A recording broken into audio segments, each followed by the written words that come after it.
What's up, everybody? We are live for another exciting episode of Talking Mopars. It's been a while since I went live. I think the last time I went live, I was in the car or something, getting ready to go on a trip. But I have somebody that may be joining us later. Um, I'm waiting to see. He was saying like a half an hour, so at 9 o'clock. So I suppose we can just hang out for a little bit and just shoot the you know what. I may post a link in the chat. So if you want to join me on screen and talk for a little bit until my guest shows up, that would be cool. Let me what's up? What's up, John? What's up, Dutch? Um, yeah, like I said, it's been a while since I've jumped on here. Tall John, the legend himself, in the building. It's been a while since I did a live, and everybody's everybody's doing lives now. It's fun. It's great. I love seeing so many live streams in the car community. I think it's great, and they're always a lot of fun. And it's like the ecosystem of these live streams is really fun. And I don't know, it's something that I'm really happy to be a part of. And there's if you have a YouTube channel or a Facebook page, go live. Talk to your audience, talk to your people, and the amount of connections you can get are just amazing, and it's a lot of fun.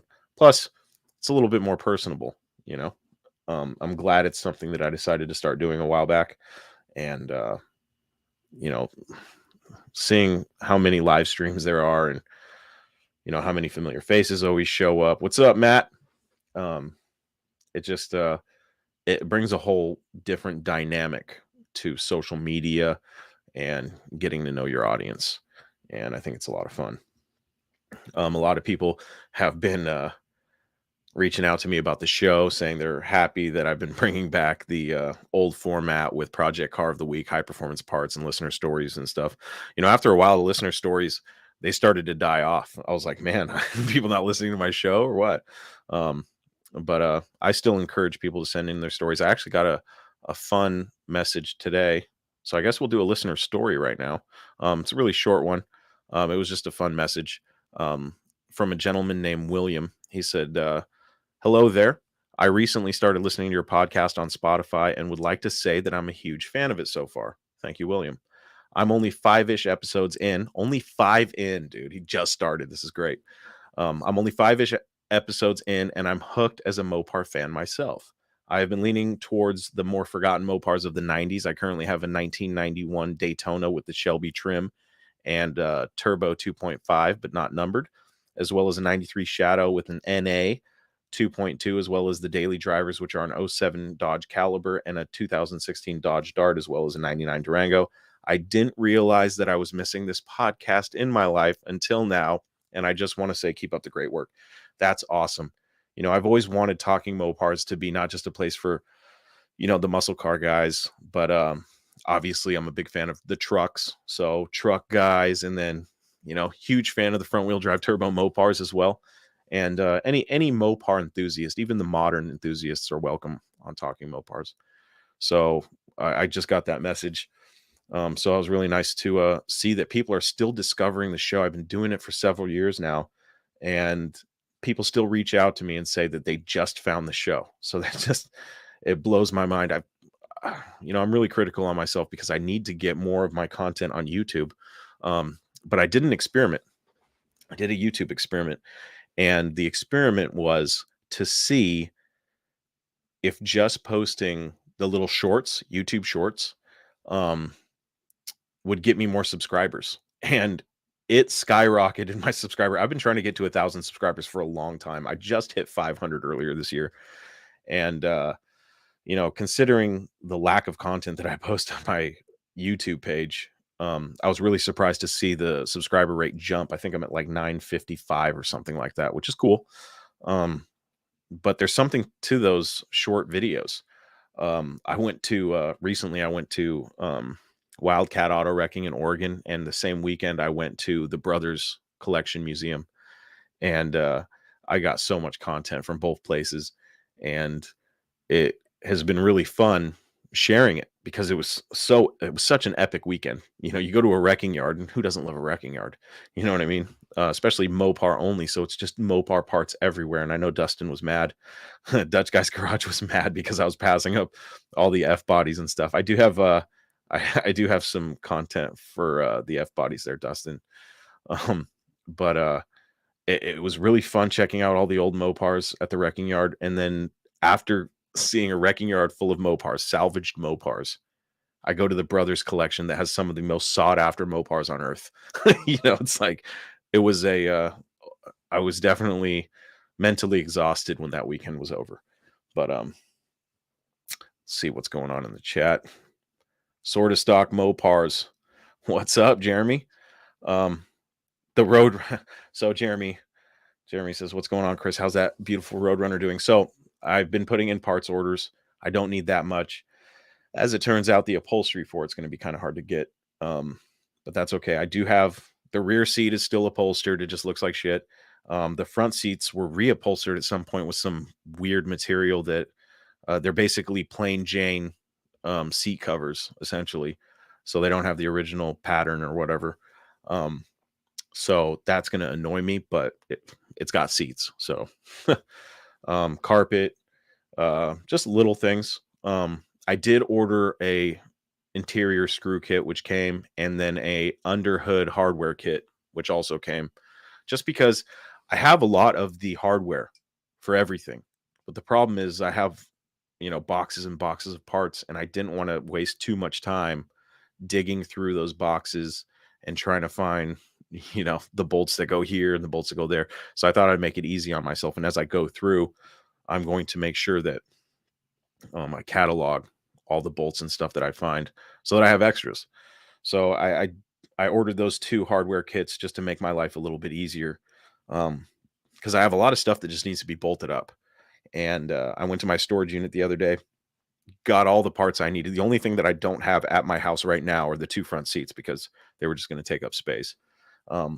So I went out to the garage today intending to work on the Roadrunner, right? Because I kind of need to get it ready to go for March and Musclecars at the Strip.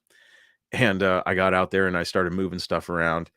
And my garage is pretty small. It's a 3-car garage, but I have the car in there lengthwise so that I can actually get around it. And it's still too damn big for the garage. But I have this giant 36-gallon fuel tank for the van because I'm in the middle of redoing the entire fuel system for it. And I looked at that. I was moving the 36-gallon tank and I was like, why don't I just put this fucking thing in the van just to get it done and out of the way so I stopped moving it. So I finished plumbing the lines for that, got the tank up and in under the van. And at this point, I was like, all right, I guess I'm working on the van today to get a bunch of the parts that I have laying around just done and on the van and out of the way. So I'm notoriously bad about starting certain projects. Like with my blue tin grill, I started rewiring it and then I stopped in the middle of the project and got distracted with some other stuff. And it just screws me up every time I do that. I have this hard time, and I'm not going to do it with the Roadrunner. That's exactly why once I got into the fuel system shit on the van, I was like, all right, the Roadrunner's going to have to wait until tomorrow because I always get half-ass into something and then I stop. So I was like, let me just finish the fuel system on the van. So this is where things started to go wrong for me. It's a 36-gallon plastic tank. So it's not that crazy, but the van is outside on the ground and I'm a big guy. And getting underneath that thing, holding this tank up to try to get the 3 straps on it, it was a giant pain in the ass. And I didn't want to I was joking with some friends earlier today. Shout out to Paul and Scott. I was telling them what happened. And Paul was like, why don't you just call me, basically? And I was like, well, I know I'm going to be calling some friends for help with the Roadrunner, so I didn't want to use up those credits. So I'm underneath this van and I'm holding up this 36-gallon tank trying to get it all screwed in there. And I get 2 straps on and I go for the 3rd strap, the final strap. And then I realize, fuck, this strap was supposed to go on first. And that's when I had all the lines hooked up and shit. So I was like, and I was like, you know what, screw it. I'm just going to put this one, I'm going to put it in wrong and I'm just going to put it in. And that way it's up and out of the way. And I was like, no, let's just do it right, asshole. So I took the straps down And it was like an hour of me fighting the thing to get it up there, and then I finally get it strapped in, and I forgot to put the first strap on before the other two. So got that dropped back down, and I was fighting it. So to make a long story short, the tank is in. I need to finish plumbing. It got dark here really quick today, and I got a late start. Um, so the tank is in. It's plumbed. Everything around the tank is plumbed. I just need to go and run the line to the front. And shout out to Dutch guys for giving me the hint about the vent line off of so the fuel filter I have has an in to the filter and then an out to the carb, and there's also a vent tube. So I'll be taking that and running that back to the vent line on the van's fuel tank. So the van will be plumbed for fuel. I still have to install the flip top. I got a flip top conversion or adapter so that it can have a flip top gas lid. So that'll be fun. But it's just something I just wanted to get done and out of the way. So tomorrow I just have to run the lines, no problem at all. I'm going to put in a secondary fuel filter. I tried to blow out all the fuel lines and stuff, but I just feel like I'm going to put it all together with the one filter, and I'm going to regret it. So I'm going to put in a secondary fuel filter along the frame rail and then one up by the engine. And then hopefully that first filter will catch any residual shit in the back. But the fuel system will be done. And the Roadrunner, the thing I love about this Roadrunner compared to my projects in the past is that basically everything's there. And, for those of you that don't know, I traded my beloved Mr. Norm's tin grill truck for this Roadrunner. And it's basically an assembly required car. Paint and body work's done. Engine is rebuilt and in the car. And now all I have to do is basically put together the interior and get the engine plumbed and all that stuff, all that fun stuff. But after looking at all the parts and seeing what I had, it's going to be relatively easy. The hardest thing that I have to deal with is I realized that the transmission that's in it's a 4-speed.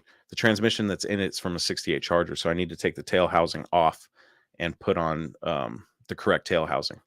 So that sounds easy, but I realized how much of a pain in the ass it's going to be with the transmission in the car. So I'm probably just going to pull the 4-speed out, and I don't think it needs to be rebuilt, but I probably should rebuild it.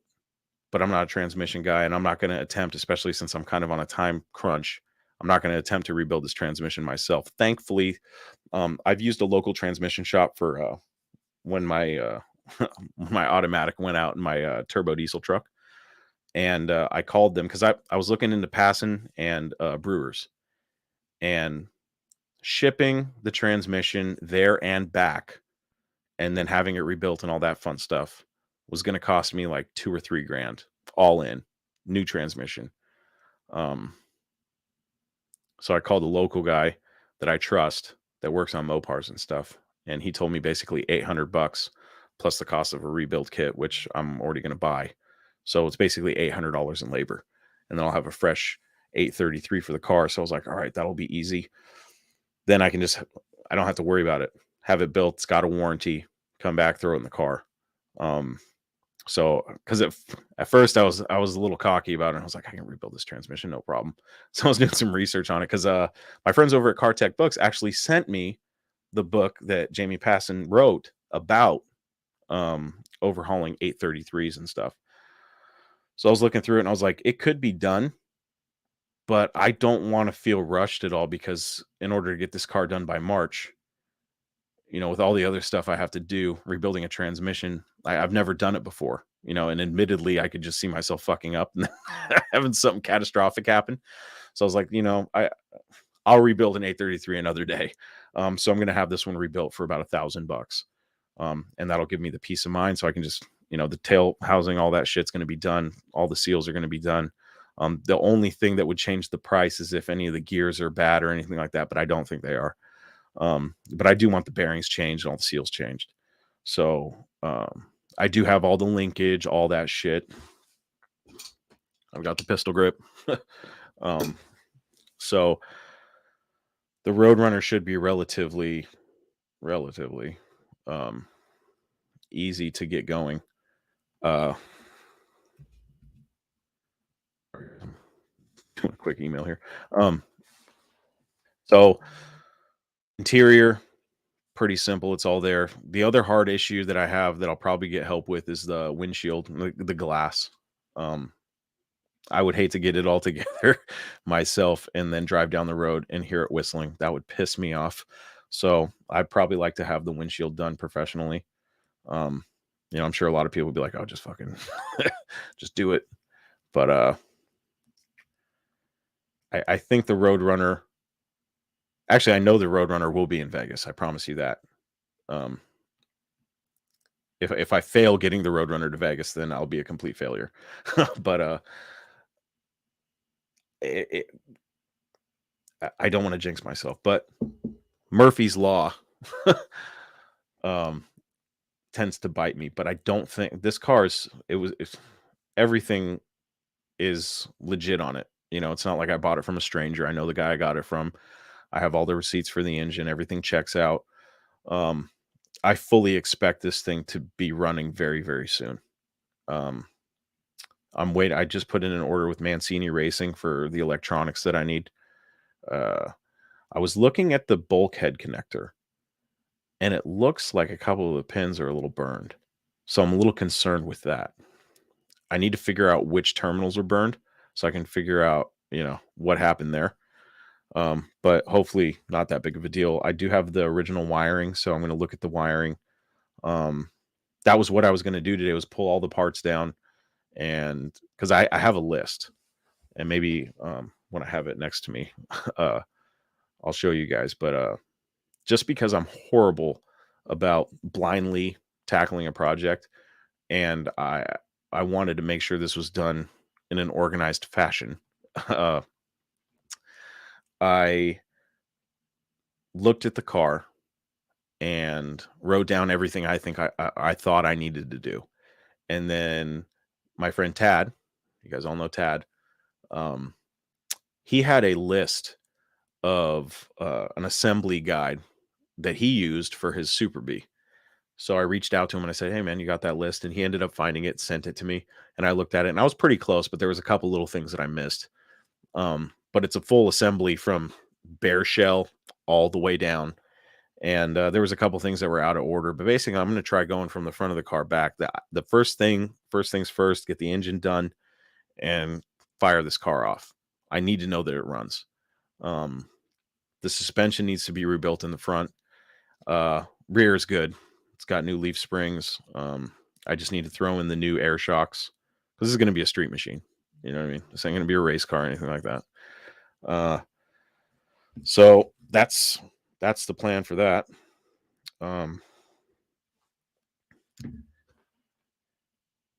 The car will.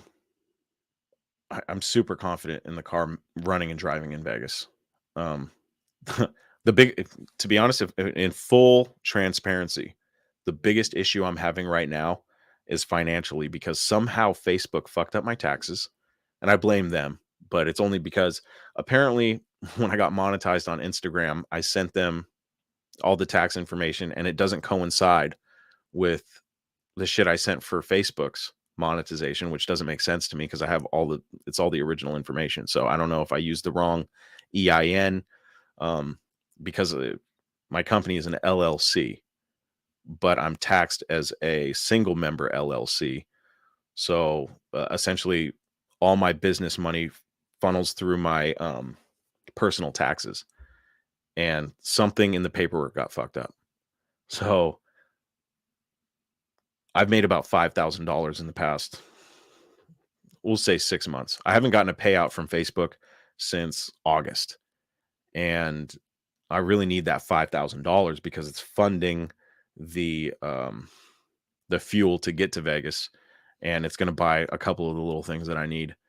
Because one thing I was hoping to have the car done in time.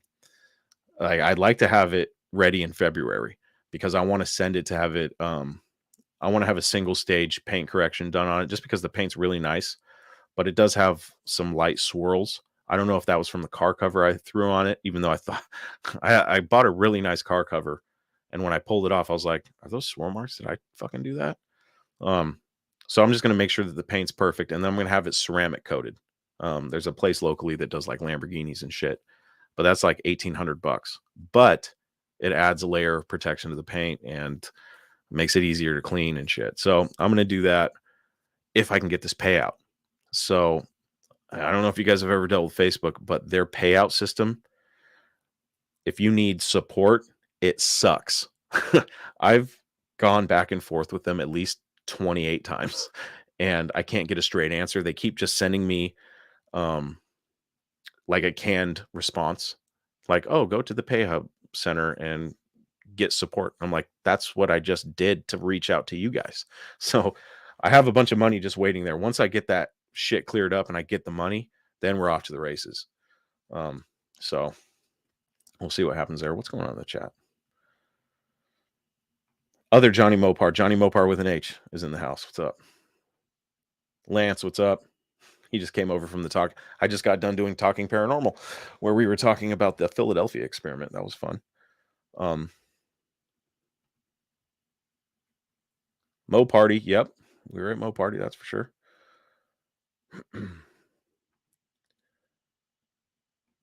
Lance says, you may not know from the other podcast, but I have a single turbo 500 cube wedge, 68 satellite, and used to have a turbo 265 Hemi 3 on the tree, 71 Dodge utility. That's awesome, dude. Yeah. Hell yeah. Alex was just at Wildcat. 45 minutes from Wildcat. Damn. I might have to send you there. Send you there. Yeah, they got a lot of cool stuff there, man. Fun to just go, and they're super cool about just letting you hang out and walk through the yard and stuff.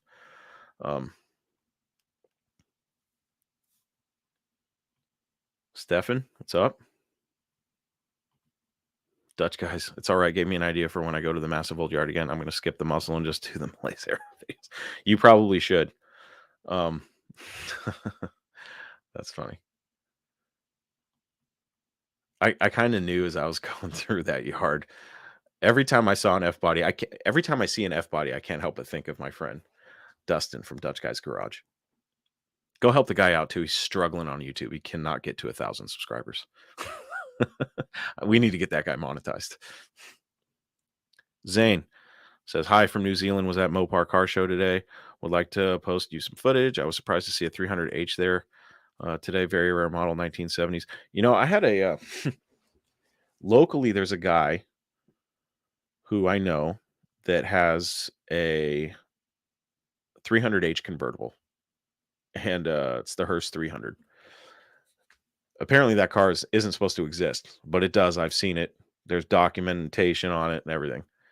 And somebody that's pretty well known in the automotive community basically called me a liar and said it doesn't exist. And I was like, that's not true at all. It is a very real car. Coffee says, you're running out of time on the Roadrunner. Yep. Go ahead and think that, buddy. It's actually, we got plenty for my car. I got plenty of time. I know you got plenty of time. It's the guys like Jeremy from Shade Tree that he's got a bunch of irons in the fire. And so for those of you that don't know, there's a little challenge going on called Project Cars at the Strip. This year in March 17th through the 19th at Las Vegas Motor Speedway, there's an event called Musclecars at the Strip. And really fun drag racing, autocross, car show, swap meet, all that fun stuff. At the Las Vegas Motor Speedway, if you've never been, is an amazing facility. Okay. But this year, Mike Coffey reached out to me, asked me if the Roadrunner was going to be done in time. At the time, I wasn't really sure what I was, I didn't have a plan at the time. But he basically called me out to this challenge, and then a bunch of our friends got involved. And because I know Phil Painter from Musclecars at the Strip, I reached out to him, and we basically came up with Project Cars at the Strip. So it's going to be a little sideshow exhibition of the car show where a bunch of project cars show up. And I had an idea for the award, and it's badass, I got to say. And I thought it was very unique, and I thought it had never been done in the automotive scene at automotive events, but apparently it has. So that sucks because I thought I was on to something really cool. And I think it's still going to be cool, and I'm still going to push to have it done. But I don't want to reveal it just yet until I know for a fact it's going to be done. But the award, if everything goes as I plan, is going to be pretty badass. Cooler than a trophy, I'll say that, in my opinion. In my opinion.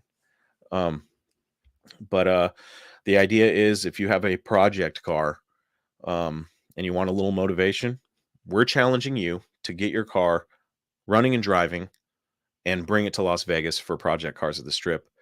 And i- if you want to race it, if you can pass tech, you're allowed to race. That's not an issue. You want to autocross it, you can autocross it. You want to put a for sale sign in it, you can put a for sale sign in it. Just get it to the car show. You do have to register for Musclecars at the Strip. So go to www.matslv.com to register.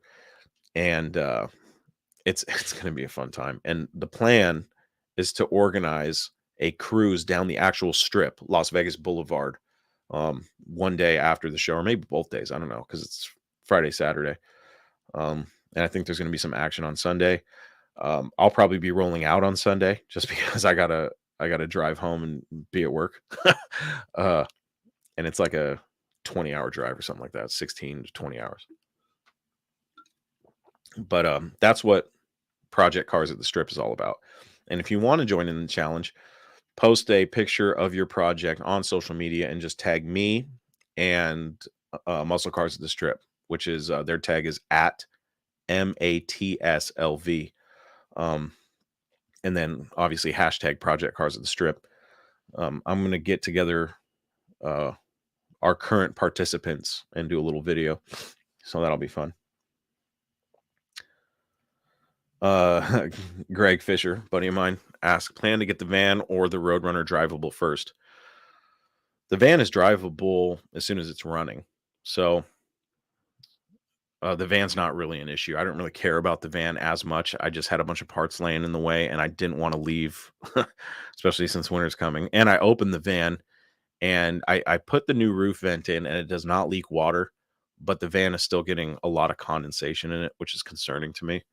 So I'm going to have to, I don't want to just let the van continue rotting. So I have to do a couple things on that. But the way I figure it, and if I could show you guys the schedule of how I have everything planned out, it should work out where the van is running and driving by the end of this year. Safely is debatable. But if the van is running and I can, because I need to bring my car trailer home. And the idea is to drive the van up onto the car trailer. That way, if the HOA decides to get picky, I can just move the van like 2 slots over. But the Roadrunner will run and drive by Musclecars at the Strip. If I fail at that, I'll sell the fucking thing. I'll sell the van too. I'll sell everything. I'll stop the podcast. I need to get one of these projects done. I get it.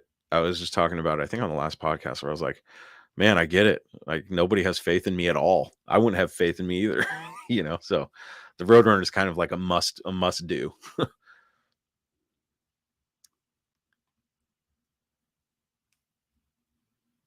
Dean, what's up, buddy? Is everybody doing a live right now? Mike says it's easy. Are you talking about swapping the? So correct me if I'm wrong, but on the 833 to swap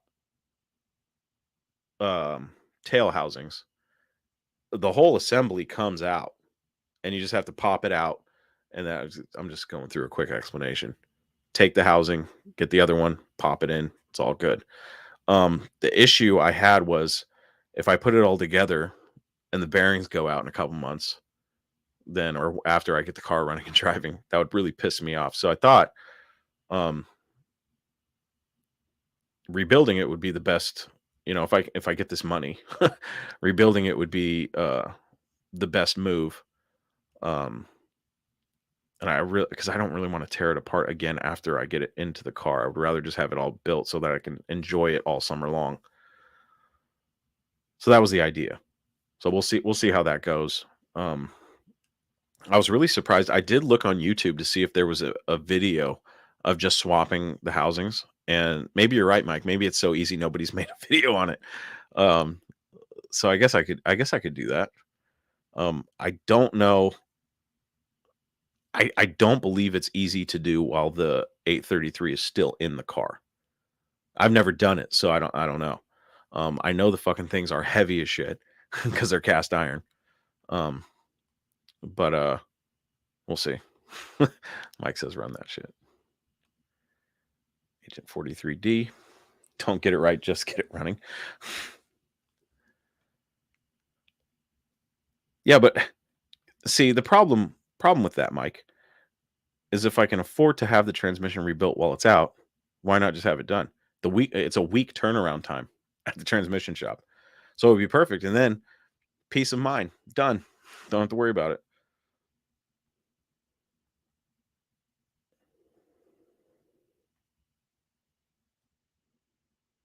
Alex says the 833 was an easy rebuild. Did mine just need a dummy shaft? Interesting. Alex, reach out to me in a PM. I got a couple questions.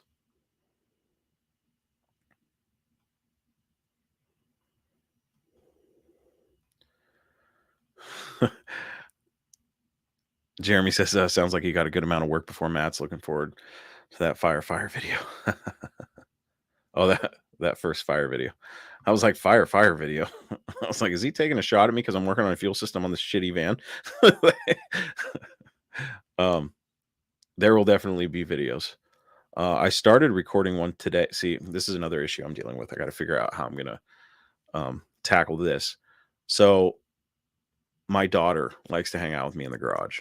Okay, now I'm paranoid because this car is very nice, and I've explained to her, I've gotten down on her level, looked her in the eye, said, "Sweetie, don't touch the Roadrunner unless Daddy is right there and he's telling you to."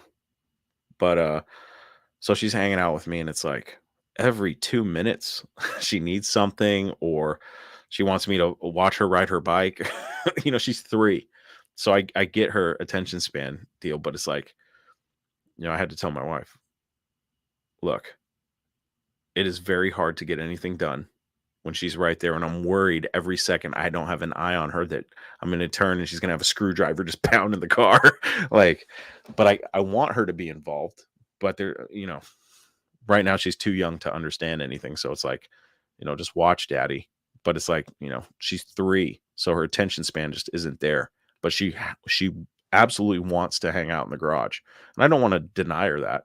So I'm trying to figure out how I can keep her out there and keep her safe while also keeping the car safe.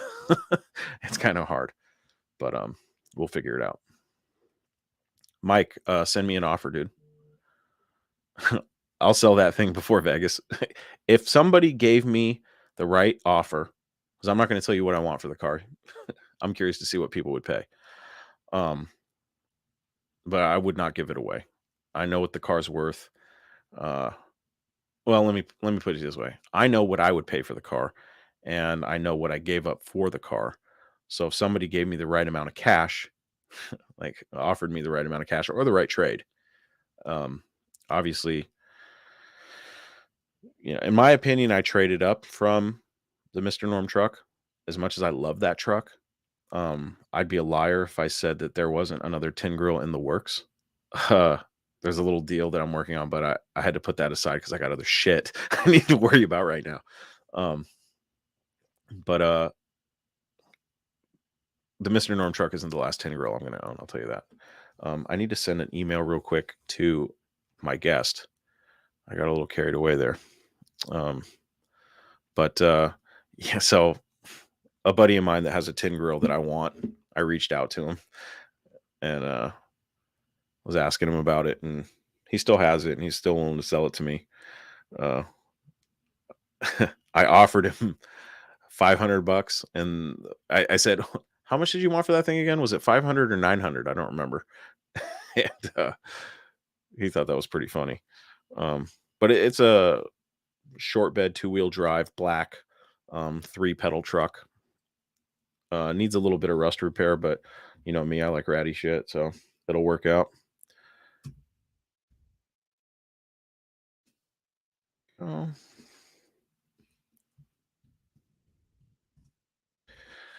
And so I told him, look, I would love to take the thing right now. But for one, I'm waiting on a check. Two, um, I can't take on another project right now. In fact, I'd be a liar if I said that I wasn't about ready to sell this van. But I still have the goal of turning that into the van cave and the mobile podcast studio, so I can't sell it. Um, and it was only because I didn't want a distraction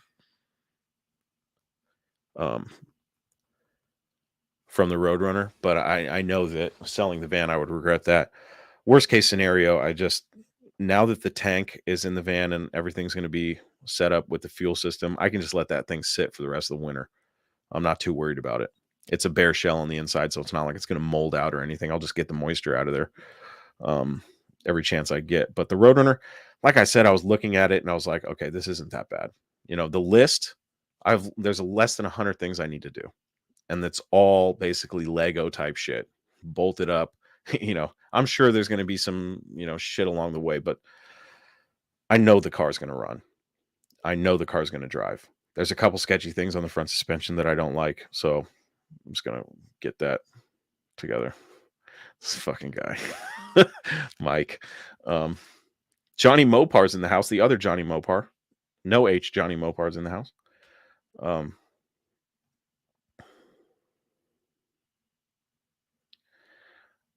Dutch guys, nah. I think you need to stay racing, dude.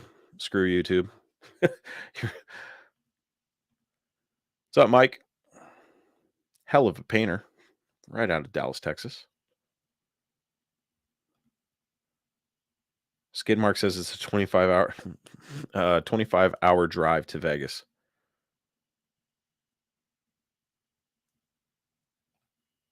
What's up from Minnesota?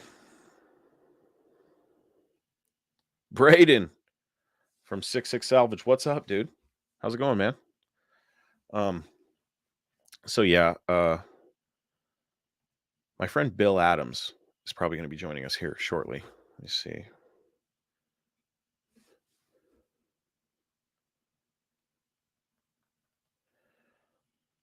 Bill reached out to me actually recently, and he called me out for not having a podcast recently, and I've just been super busy with work, my kid, and then the windstorm we had that blew over my fence. I had just a nightmare of shit. But he asked if I wanted to talk about old school Mopar stuff, like early day Mopar stuff, and I said sure, because I don't know very much about it.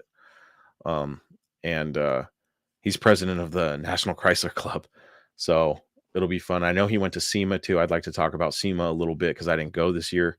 And then he's also involved with Musclecars at the Strip, so I'd like to talk to him about that. So he should be joining us soon. And once I'm done chatting with him, I'll open the chat up, and if anybody wants to join me, or us, depending on if Bill wants to stick around or not, that'll be fun. But a couple people have reached out to me and given me some shit about the Roadrunner and kind of calling me out, kind of like Mike is, just ribbing me a little bit about you're never gonna finish it, all this shit. I love that energy. Because I know I can. If I fail, it's gonna be because I failed at doing something easy. Because all the hard shit on the car is done. Like I said, I have, where is it? I have a giant booklet or a manila folder of all the receipts for this car and what has been done. And the engine is the least of my worries. The car's going to run. I got no problem with that. So Joe's Mopar mess is in the house. Chris, have you seen Ruben's video today? Yeah, actually. So Ruben from Muscle City Madness did a video from the battle in Verona, or Battle of Verona. Is it Battle in Verona, Battle of Verona, Battle at Verona? Anyways, it's at the Bermuda drag strip, the Verona drag strip. Johnny Mopar, Jeremy from Sort of Stock Mopars, Ruben, the Garage in this zone, and Joe's Mopar mess. And who else was down there? A bunch of people were down there. And I know someone else was down there. I forget who. Damn it. Anyways, um, Joe's Mopar messes in Ruben's video, and he's wearing an orange hoodie, and it says "No Mopar Left Behind." That's my hoodie, dude. Thanks, Joe. Appreciate the support, buddy. And Ruben was talking about how uh, he mentioned that I don't even have to be there because somebody I know is representing down there at the track, and he was joking about going to duct tape and everybody going, "Oh, hey, are you Chris from Talking Mopars?" Which I thought was pretty funny. Bill is in the house.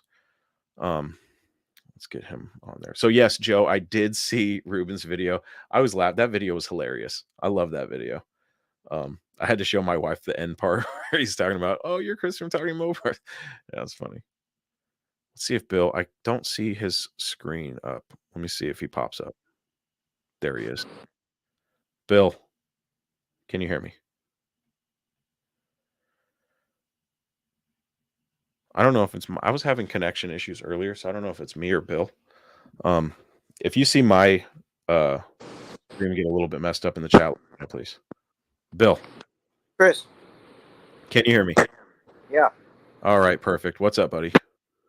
Much. How are you? Good, good, man. Where are you at right now? Your screen's black. I can't see you. In my shop. Okay. Let's see here. Are you on your phone, on the computer? iPad. Oh, okay. Well, you're blacked out, but that's okay. We can hear you. Probably better anyway. What's happening? Not much. I have a face for radio. I've been told the same thing, so don't worry about it. Should I? Is there a way to turn on the cam? If you go down, I believe on your end, you can go to. Do you have settings? Can you see settings? No. Okay. There should be a way. Maybe clicking on the 3 dots on your name or by your name, and there will be there should be a way to enable your camera. Settings. Okay. So, and there should be a little section that says camera. Got it. Okay, and then you should be able to use the camera on your iPad. You might have to cycle through a couple of them to see which one's working.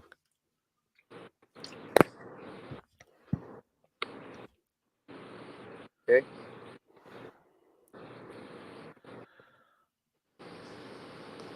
So cycle through until you see if any of them work. If not, we don't have to see your face. It's a little weird talking to a black screen, but that's all right.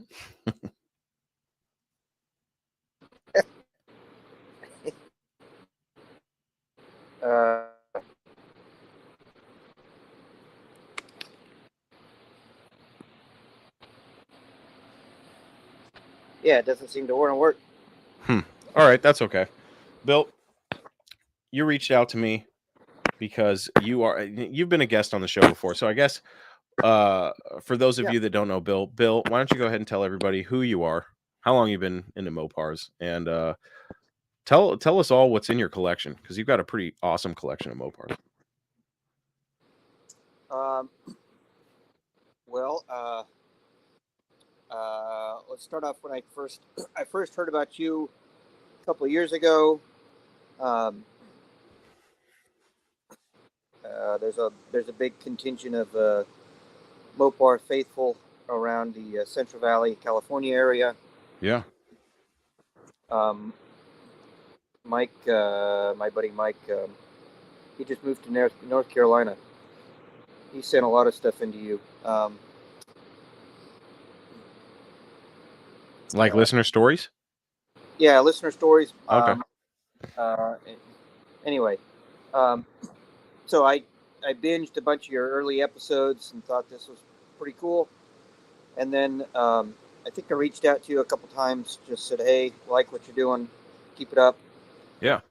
And then I've been helping Phil with formerly Mopars at the Strip, now Musclecars at the Strip, since its inception. My family has, since it started in 2002, I think. And so I think we reached out to you, didn't I, to say, hey, you want to come to the event? Yeah. And you said, yeah, that sounds great. Didn't sound like it took much of an excuse to get you to Vegas. No, it never does. So, and of course, I've always, everything. I've just been a Chrysler fanatic from birth. Um, Seriously, my father was one of the founding members of the WPC, or the Chrysler Club, back in the late '60s. I was came off the assembly line in 1970 and was brought home from the hospital in my father's '39 Chrysler Royal Windsor Hayes Coupe, which is a very rare semi-custom coupe that was built in '39, of course. Um, it's Anyway, so I came home right from the hospital in that, and just grew up going to wrecking yards and doing car stuff. Those were the best, in California, contrary to popular belief, wasn't always nuts. Um, and it was a great place to go on car tours, car events, and it was always Chrysler and always Mopar all the time. Now, I'm not just a Mopar guy because that's what I grew up doing, although that's true. Yeah. There are there are valid reasons why we like Mopar Chrysler. Chrysler was always the engineering company, and in fact, if you listen to any of the enthusiasts that have big collections, like Jay Leno, they talk about Chrysler as always the company that brings a lot of engineering firsts and fantastic things to the table. One of the things that I've always liked about uh, Chrysler Mopar is they've always, because they haven't always been the largest on the block, they've always got to prove themselves. So they're always pushing the envelope. Um, so in everything they've done right from their onset in 1924, and in various times over their history, the Airflow, the Chrysler 300, the the Hemi, uh, the wing cars, um, the Viper, the Hellcat. They've somehow managed to stay at the forefront of innovation and engineering by pushing the envelope. And if Chrysler had a fault comparing it to other early early car companies, there was not a I didn't see that there was a prevailing mantra or a corporate culture that was really left by Walter P. Chrysler. But in my opinion, the prevailing what they've always brought to the table, and somehow they've been able to do it, is pushing the envelope. Yeah. And so, uh, but anyway, that's a hell of a run-on sentence. No, man, that's fine. One thing I've always said about I totally agree with you. It seems like a lot of the people that I know that are hardcore racers and have really delved into the technical aspects of Mopars. The engineering aspect is definitely brought up quite a bit, um, and the lengths they've gone um, to have good stuff, and especially with like in the early days, um, so much technology. I think what was the car with the first computer? Car with the first computer. Yeah, I thought that Chrysler had one of the first cars with a computer in it. I Well, could be. in the '70s, of course, Chrysler experimented with fuel injection in '58, which was That's uh, right. Is fuel fraught, injection in '58. fraught with disaster. All Chrysler's so the difference, some successful fuel injection, and Chrysler experimented with mechanical fuel injection. Um, but the Chrysler system ultimately was sold to Bosch of German engineering fame, and went on to become the famous Bosch mechanical fuel injection system that Mercedes used for so many years successfully. So, although the initial trials in 57 and 58 with Chrysler were proved disastrous, they all got recalled. All the 58 fuel injection cars. Ultimately the system was it was Chrysler's engineering that put that together. And Chrysler had a lot of engineering firsts. Yeah. So to finish who I am, I don't. So I am now the current president of the WPC Club, the Chrysler Club, which we like to say is the world's largest Mopar club, although I'm not sure if that's true anymore. It's worldwide, right? It's not just because I called it the National Chrysler Club, but I'm pretty sure it's worldwide. Yes, it is. We have Okay. regions in Europe, in Okay. Australia. We've got just over 3,000 members, Oh wow.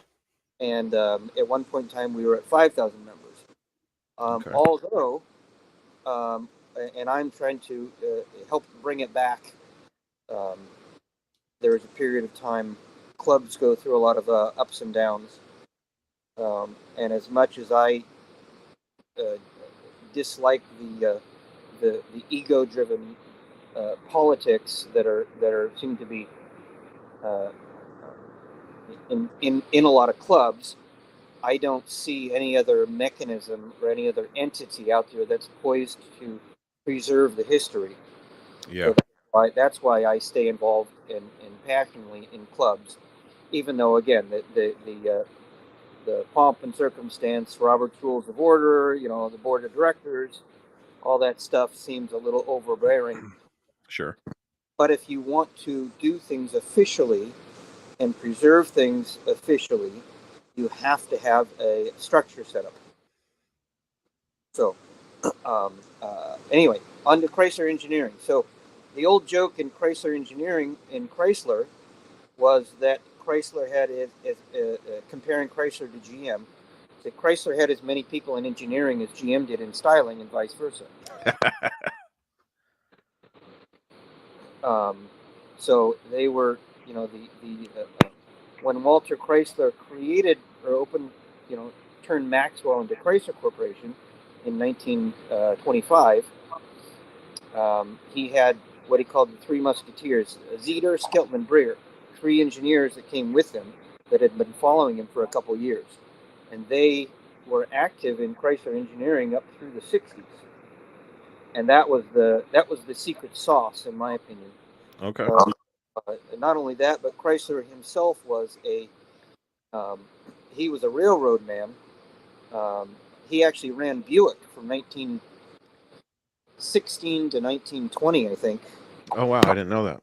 Yep. He famously walked into William Durant's office, who ran GM, and said, "You're going to pay me $1 million a year, or I'm walking out the door." I like the gusto. Exactly. It's much akin to today's ego-driven CEO. That the CEOs of the industrial age were larger than life. I mean, these guys, certainly pioneer captains of industry. So he walked into Billy Durant's office and said, "You're going to pay me $1 million a year." And Billy Durant said, "Get the hell out of here, Chrysler. You'll never have another job in this industry." So, anyway, so since the onset, he was always very attuned to the engineering, um, and setting up the. He was the guy that the bankers used to send in to rescue companies. Okay. When did Chrysler get into racing? Chrysler got it well. So the first Chrysler, there are a few different models, but the first in 1924, Chrysler was a model of Maxwell, and then in 1925, when Chrysler Corporation came around, Maxwell was a model of Chrysler. But the first Chrysler was called a B70, and it stood for the first models had numbers assigned to them, like It was a B70, so it was a 70-mile-an-hour car. It was Okay. the first production car with hydraulic brakes. So, and some of my classic car friends tried to tell me, no, Duesenberg had hydraulic brakes before that. Yes, but Duesenberg wasn't exactly a car that normal people could afford. So, Duesenberg would be like comparing a Yugo to a Ferrari. Yeah. So, anyway, Chrysler Racing got started almost immediately because the racers thought, holy cow, here we go with a car that'll do 70 miles an hour off the showroom floor, and it has hydraulic brakes. So, and so they started racing almost immediately, but in 1925, I believe, in 26, 27, and 28, Chrysler actually raced at Le Mans. So, uh, and they in 1928 they finished second and third behind a Bentley. Oh wow. So they were pretty successful. Extremely successful, and I don't think that's been matched by any other American manufacturer. Wow. Since till just recently. So, in fact, Louis Chevrolet, Chevrolet's namesake, um, who sold his part in the company, raced at Chrysler, or paced the Chrysler, the Indy 500, in a Chrysler Model L80, which was the first Imperial in 1926. And then, of course, the Airflow won all the land speed. Uh, uh, it was the first car designed in a wind tunnel. They actually commissioned, I think it was Orville Wright, to help them construct a wind tunnel to test the car. Wow. Of Wilbur Wright, the Wright brothers, Okay. who invented the airplane. So. Yeah, Chrysler has a very storied history, and admittedly, I don't know much pre-Max Wedge era. I don't even know that much about the early '60s Well, Mopars, so it's always interesting to delve into that stuff. some of the neatest history, of course, is the Chrysler 300. Of course, that came out in 1955. Yeah. So the 300, it was called the Chrysler 300 because it had basically 1 horsepower per cubic inch, which was a feat, again, not accomplished until then. Yeah. First muscle car. It's argued that it's the first muscle car, right? The 300. I think it's the first muscle car because Yeah. it was the first car that was purposely built for essentially racing. Yeah. And it dominated NASCAR in 55 and 56. Dominated. There's a guy named Carl Kiekhofer of Mercury Outboards fame up in Wisconsin area that had 2 professional teams, and he really pioneered the professional NASCAR teams that you see today. He did with Chryslers in 55, 56, and then he dominated so bad he got out of NASCAR racing because he'd been he'd accomplished everything he wanted to. And his autobiography, he was an engineering guy. In his autobiography, he called it the Iron Fist. That tells you a lot about his management style. If his executives showed up without a Chrysler product, they were fired.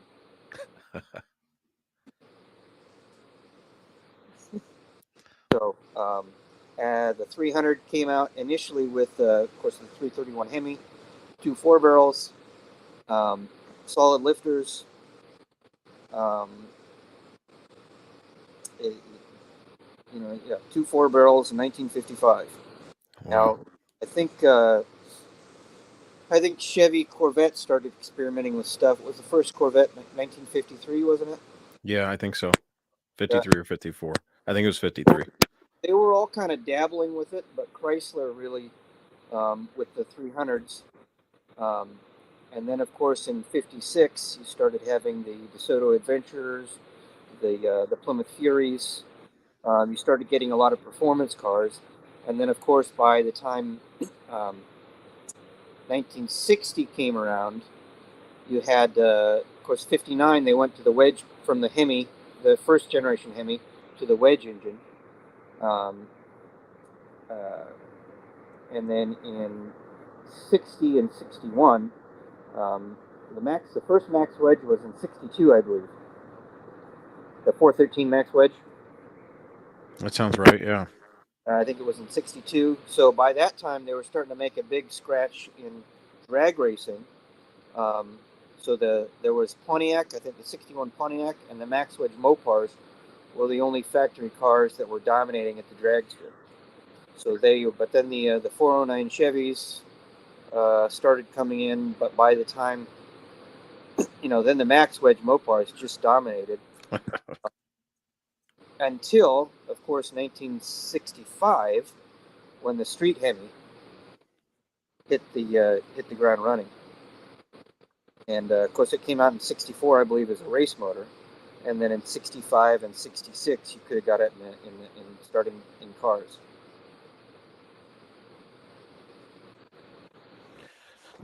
Yeah, that's one thing I've always appreciated about Chrysler is their racing campaigns. It seems like they were always like at the top of the heap. Well, the early 300s, I'm surely you've seen the long ram cars. I'm not talking the cross ram. The cross rams where the carburetors sit diagonally on top of the intake manifold. Now the long rams came out in 1960.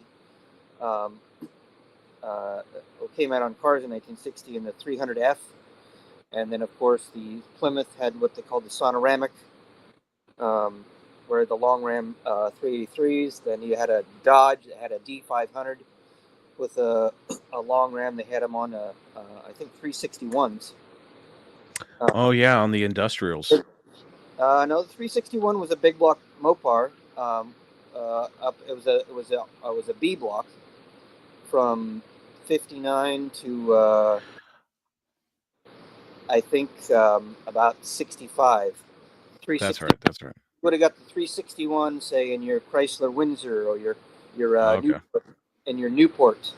It was like the starting, the predecessor of the 383. Okay.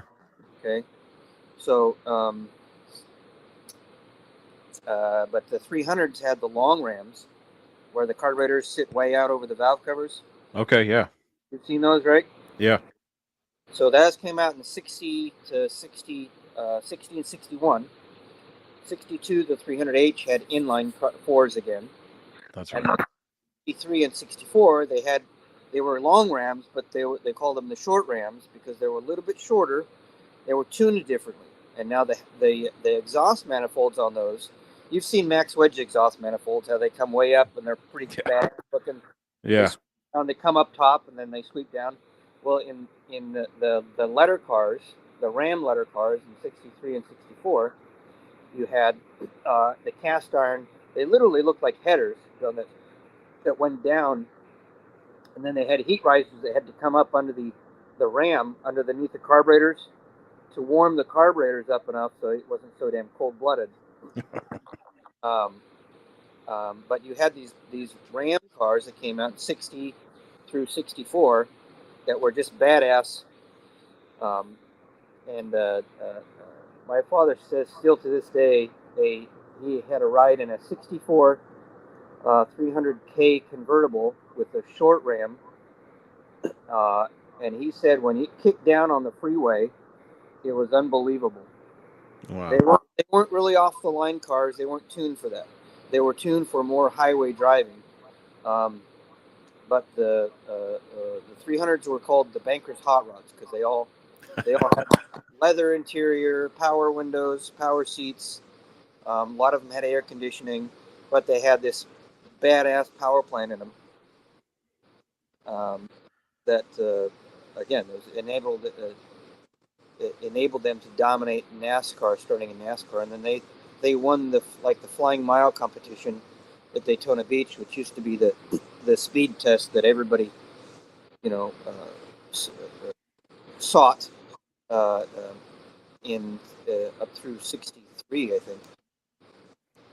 So they were dominating in racing through until NASCAR started sanctioning, really, they dominated racing. Yeah, that's NASCAR seems to be a very controversial subject when brought up with Mopar guys.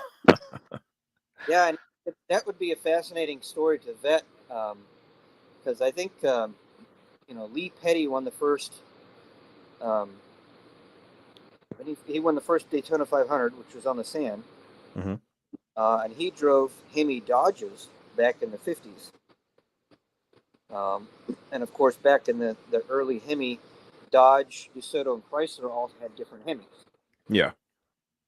And Lee Petty did that, and then by the time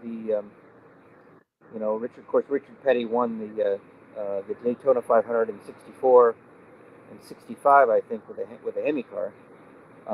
But I believe, and I'm not real good on NASCAR history, but the Chrysler, the Petties, and Chrysler was always pushing the envelope, and I think that pissed the France family off. So since then, for whatever reason, there's just always been a rift with NASCAR, to the point where, was it in '65, Richard Petty actually stopped, boycotted NASCAR and went drag racing. Yeah. Yeah.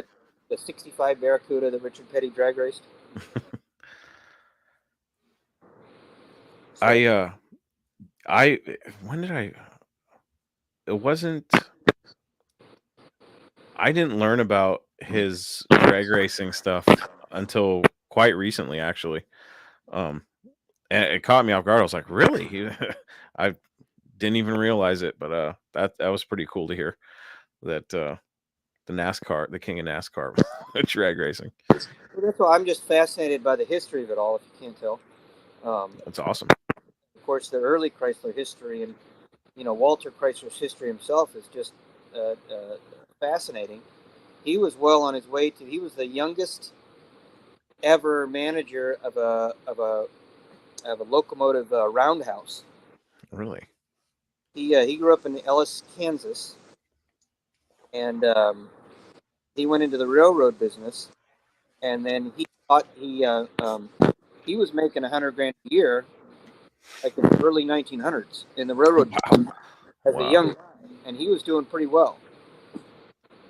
And then I think it was it 1908. He took out a loan and bought a locomobile, which was an early classic, which was a big expensive car. He took out a loan and bought this locomobile. The story is that he took it apart and put it back together like 20 times and wrecked it 2 or 3 times. He didn't know how to drive the damn thing. But he was so fascinated with the engineering in the car business, he took a massive pay cut, supposedly almost got a divorce, and went to work in the car business in 1911. And then pretty soon he was running Buick at one point, and then he became the guy that the bank sent in, because there were all these startup fledgling car companies, and a lot of them didn't make it, and a lot of them, they had typical management issues. They may have had brilliant people running them, but they couldn't save money, they couldn't finance anything to save their lives. So Chrysler was the guy that was sent in to look at something and see if it could be salvaged.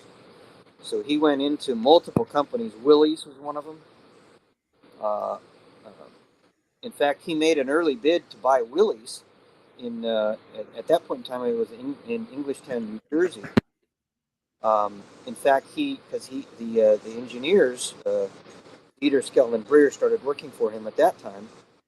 He stole them from Studebaker, and he made a bid to buy Willys and lost.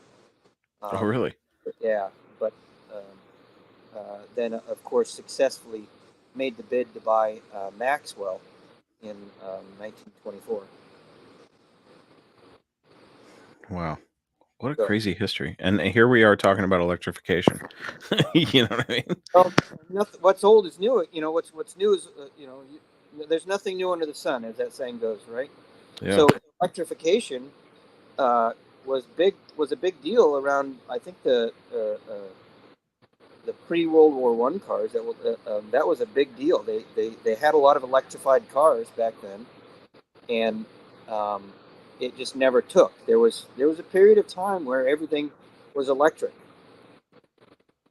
Um, Didn't the but government come in on a lot of that stuff and like shut it down because of the oil industry and stuff?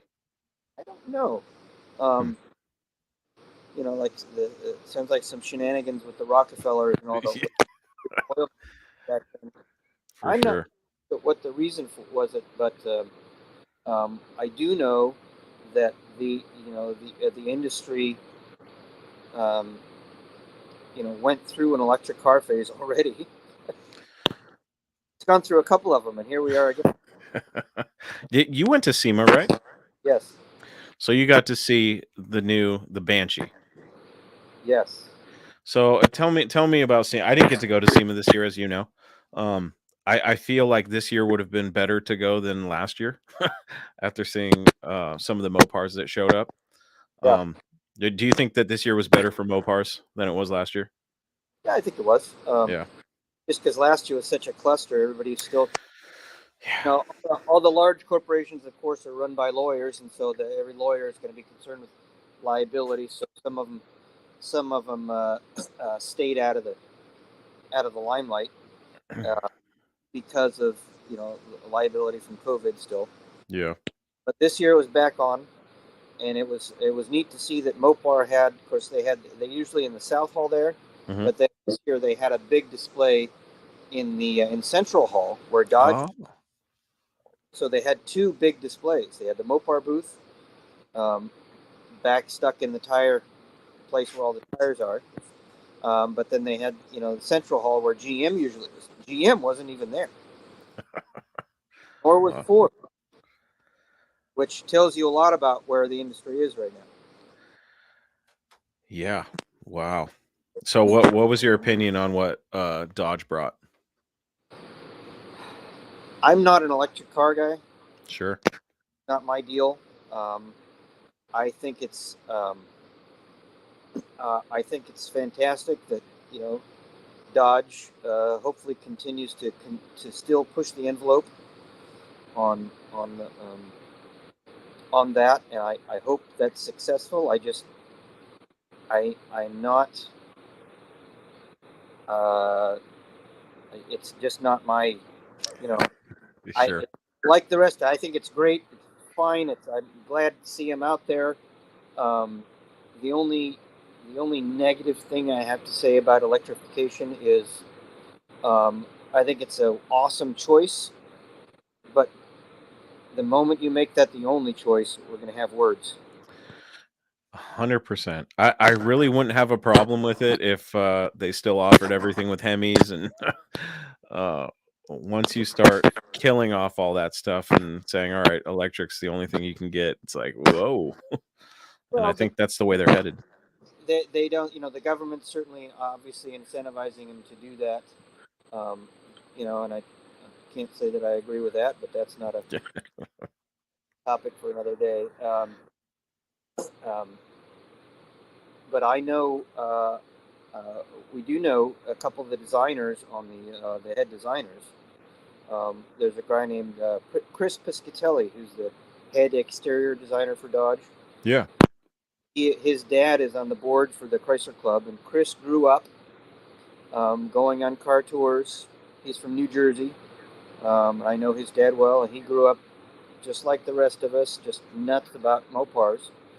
And he still is to this day. In fact, he daily drives a '54 Plymouth to work. Really? He's the head exterior designer. Oh, that's cool. So, and there's another guy named Dan Zimmerman, who I just met recently, and he's another old school Mopar nut that just loves to sit around, talk talk cars, bench race, um, and wrench on old stuff. But Nice. the amount of the talent, the sketches they do, and just the these guys are truly living their dream as a car kid. Oh, yeah. I want to design cars, so they get up, they go, then they go to work every day, and they run, teams of designers designing cars, and it's just hats off to those two guys. And I'm fortunate that the Chrysler Club has some pretty deep roots um, into many of our board members are retired Chrysler folks. Our treasurer, his grandfather worked for Maxwell back in the early 1900s. Oh, wow. And so he's got, uh, in fact, it's great. It's great. It's very humbling being around some of these guys because he's got a '64 300K convertible four-speed car, and of course, in Mopar world, you can never say never. And I've been at a couple of 300 groups events, and they said, "Oh, they never built that car." I said, "Oh, yes, they did." That was the head parts manager for Chrysler. Is owns it, was the original owner, and ordered it brand new for himself. So, yeah, they did. The little rumors in the Mopar community about cars that were never built is kind of funny to me. It is funny. You hear it a lot. You learn really quick to stay humble. You can never say never. Yeah, it does make me feel good to know that there are some hardcore Mopar guys that are still within the company. Me too. It really does. Yeah, Because you wonder sometimes, oh my gosh, how could they do this to their heritage? And now I don't know Tim Kaniskis, but I know some people that know him. Tim is the head of Dodge, yeah, SRT, and supposedly he's just a true blue car guy. So, um, it's good to know that those people are still there. So, I think that we can probably be rest assured that if they could continue building a Hemi car, they would. Doesn't sound like that's on the again. Just the industry's headed a different direction, yeah. and they want to stay relevant, so they stick with it. And well, I'll ride my my gas guzzlers to the end. Yeah, and I'm sure if you got any one of those guys, including Kaniskis, in a private room where you knew it was off the record and you asked him, "Hey, you know, how do you feel about this really?" I'm sure he would say, "God, I would love to keep the Hemis around." I'm sure. Yeah, Um, but they also have to. You gotta. They gotta stay with the times. yeah. They they um, uh, and things change, and that's okay. But I don't have to change with them. What did you think about the Banshee? What are your impressions on it? Because it's when you look at pictures of a car and video of a car online, it's a lot different than actually seeing the thing in person. Um, well, much like the Challenger, when I first saw it, the new Challenger, it's a big car. Yeah.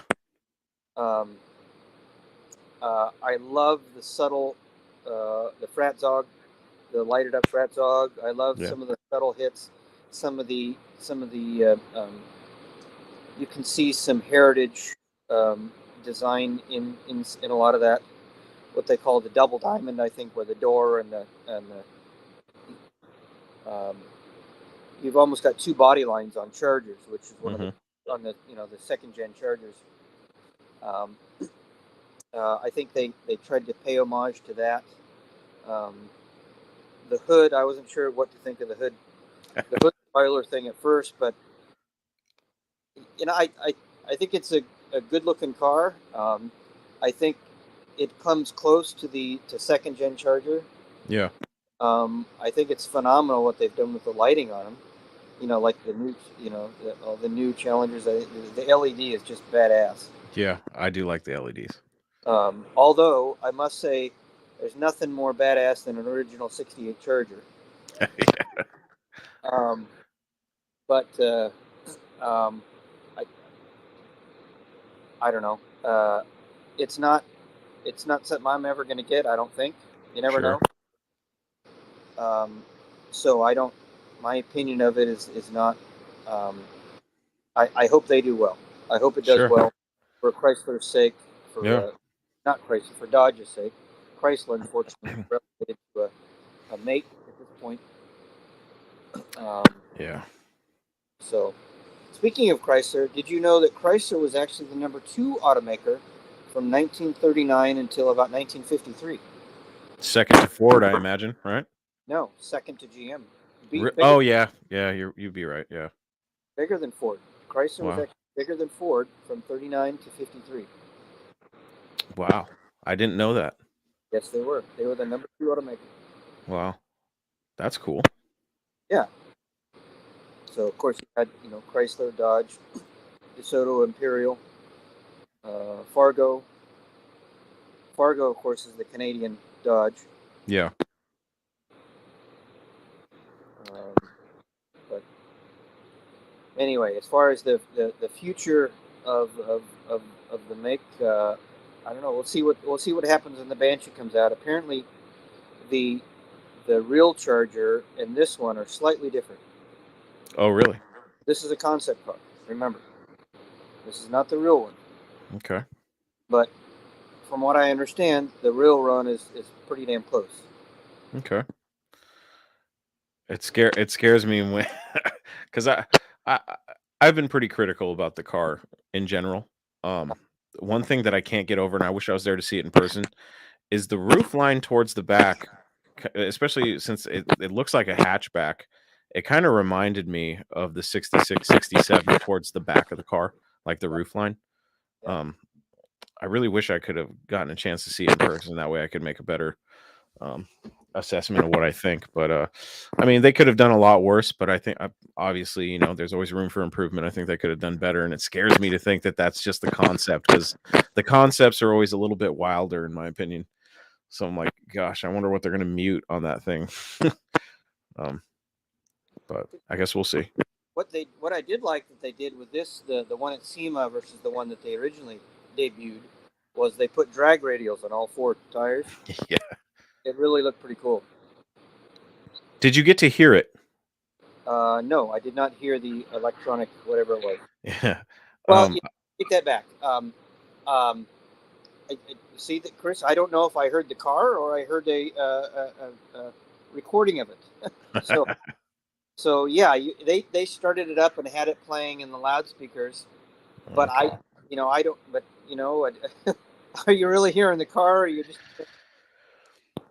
Yeah, that's probably the most controversial thing about the car, aside from the fact that it's electric, is the way it sounds. Um, Well, there's probably more to come out on that because, from what I understand, it's not it's not completely a recording. It's supposedly they've figured out a way to modify the sound, the electric sound, through a few filters. And so, yes, I don't think that's the real sound of the electric motors, but I think they've filtered it somehow and made it sound like that. So it's a bit of a hybrid, from what I understand. yeah, from what I understood, uh, after the first unveiling of it, it was my understanding that it was the natural sound amplified.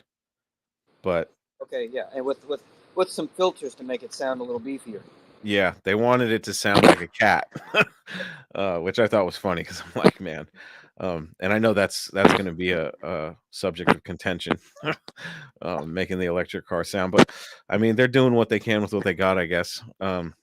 I would like to be honest, I'd like to drive one and just see how, because I haven't driven a Tesla, I haven't driven anything electric. I'm curious, but it's nothing beats the sound of an American V8, in my opinion. No, but it's going to be a different driving experience. I don't know that because I am familiar with the torque of electric motors. Yeah, That's instant and awesome. yeah. But the corresponding sound and the I don't know. That's what I like about the original car. As much as I love the new cars too, the original ones are you just the sound and the shaking, the you know there's just nothing like the originals. No, absolutely not. So Um, and I don't think they want to try to make something like the originals, something a little better. yeah, Uh, but that we'll see what happens. If the world does indeed go go all electric, they're going to be at the forefront. If it doesn't, well, giant face plant. Yeah, we're gonna see. I I wish him the best, but I if you take away the Hemi out of production vehicles, I just hope to God that they don't stop the production of the crate Hemis, because I still am a fan of resto mods and swapping modern tech into old cars because I really do think with this push for electrification, the pessimist in me sees them taxing guys like us to drive our old gas guzzling carbureted cars. You know what I mean? Well, see, I live in a state that's saying they want to do that, and your state isn't far behind mine. Oh no, not at all. It's right there. So, yeah, no, I can see that happening, um, but then again, I also do some advocacy work at the state house when it comes to old car legislation, which is why I'm involved with SEMA to some degree, Cool. because uh, it's um, they don't. Most of the lawmakers, certainly in California, don't realize that. Hey, uh, yes, we have good weather, but that also means that every weekend, somewhere in California, there are multiple car shows, and those Hmm. car shows, over the course of a year, raise millions of dollars for charitable projects. Yeah. And so, and it's so much part of the culture that I don't think we have to remind them occasionally that it's not something they want to screw around with. So I don't think that um, I don't think they'll try to ban, um, uh, but I would not put it past them to try to regulate further old cars due to the supposed emissions. Yeah, that's they attack the emissions, and then lately it seems like I've seen them attacking the sound of cars. Yeah, Um yeah, that's a big. Well, that's in fact, SEMA's done a great job legislatively getting some of these sound ordinance overturned in various parts of the. Um, uh, so it's they've been moderately successful getting some of these sound ordinances overturned, but yeah, that stuff you know is we got to stay alert. But that's why again it's and unfortunately, they're the only ones left to do it. SEMA is the only ones that's really kind of taken the bull by the horns and uh, putting in the resources to make sure that they monitor this stuff at every state. And to be honest, they do a fantastic job. Yeah, thankfully they're around because I've been hearing some crazy stories about factory cars, not even muscle cars. You're talking about Japanese, like I believe it was a Hyundai that has some sort of sport mode, and the guy got his car impounded because it was over the legal decibel limit, and they wouldn't give him his car. It was just a giant hoopla, and it was a factory car. It wasn't even modified. Well, So, one of the things that SEMA has done is just, I think last year, the year before that, they opened up a studio or a garage in Detroit so they can test. So they're essentially a third party, yes, a third party interested in aftermarket, but they can run their own tests on these vehicles. So when you got the regulators come out, like California CARB, California Air Resources Board comes out and says, hey, we're going to limit this car, or we're going to regulate it because it does this, this, and this. If SEMA has the facilities to test that separately, they can go back to them and oppose that.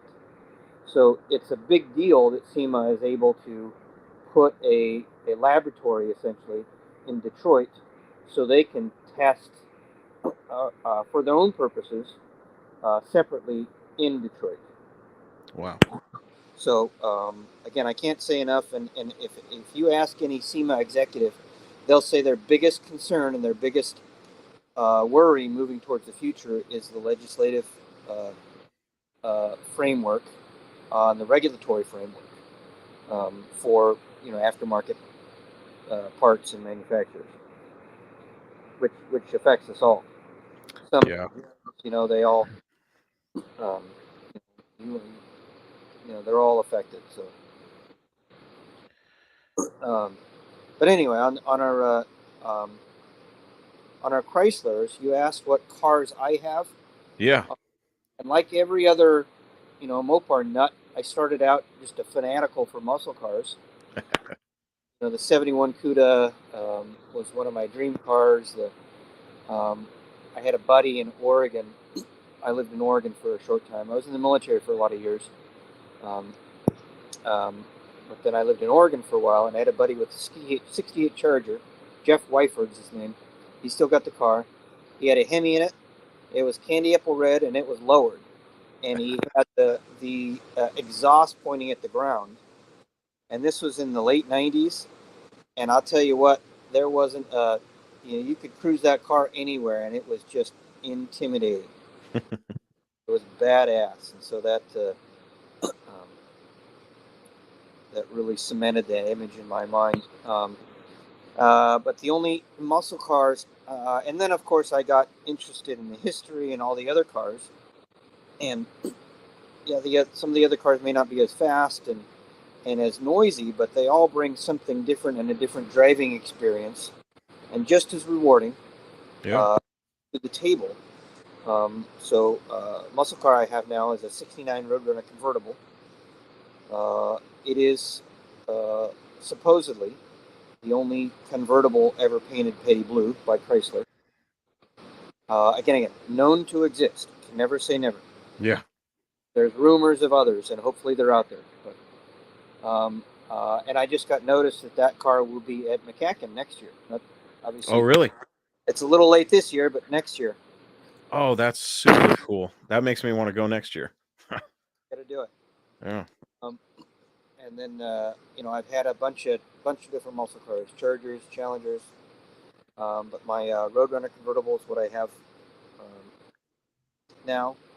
Then I have a few 300 letter cars. I have a 300 Sport convertible with a 413 in it that we just. That's the one I road trip with my family a lot. Great road car. And of course, the 60 to 62 Chryslers all had that bubble dash. Yeah. Have you seen it? The bubble dash with the green, the light, the numbers that glow. I finally saw one in person. My friend Gary Hergert has one, and Yeah. I saw it at a local car show earlier in the summer, and I was like, "That is the coolest." The Elastomer American lighting. It's got like 30,000 volts, no amperage, but a bunch of volts that run through the. It's the paint lights up on the gauges, and so the dash on the 60 to 62 Chryslers, it's got a big bubble dome over it. It's called the Astrodome, and that with the green glowing numbers is just really, really cool looking. Then I have a 61 300G. I have two 300Hs, project cars. I have a 65 300L that is a driver. And then I have my 39 Chrysler Royal Windsor Hayes Coupe that I came home fresh off the assembly line. Now, unfortunately, I have it because I wish my dad still had it. Sure. And then I have a 1927 Model 72 Boat Tail Speedster. Wow. Which is a recent acquisition, but it's pretty neat. In the early years, Chrysler offered a high compression head, called it the Red Head, instead of 5.2 to 1 compression. It's got 6 to 1 compression. So That's but funny. it's a Model 72, so it would do 72 miles an hour. I have not got it operable totally yet, but I'm looking forward to checking it out. Yeah. It's going to be a different experience. But um, so I've had, all. I went through a phase where I liked the turbo Mopars for a while. Yeah. The Shelby cars. I had 3 or 4 those damn Maserati TCs. Yeah. Um, The ones with the portholes. and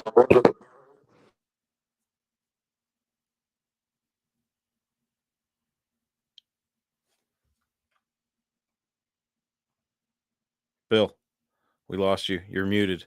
I don't know what happened.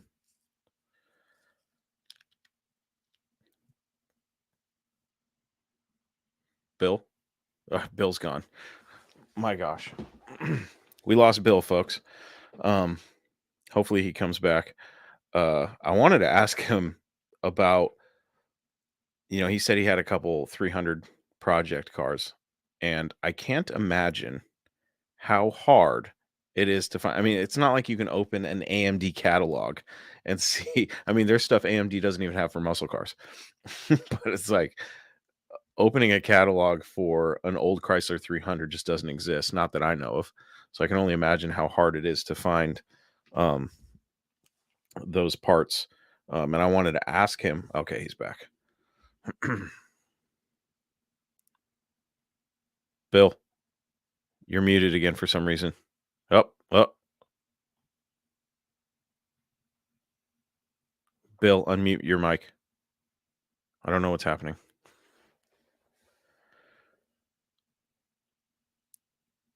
Little technical difficulties right now, folks. It unmutes and then mutes again for some reason. I don't know what's going on, dude. Weird.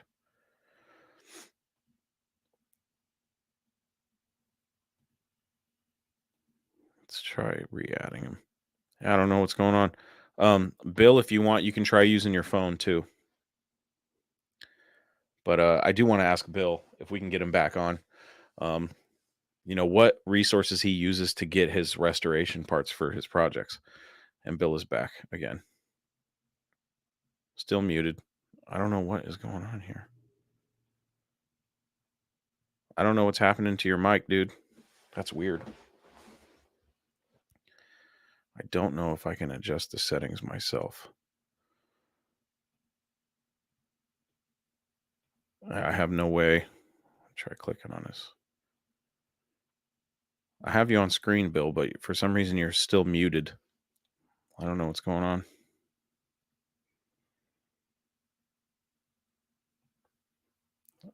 Yeah, I can't even unmute him. Bill, you're muted. I don't know what's going on, dude. Maybe try. What did that say?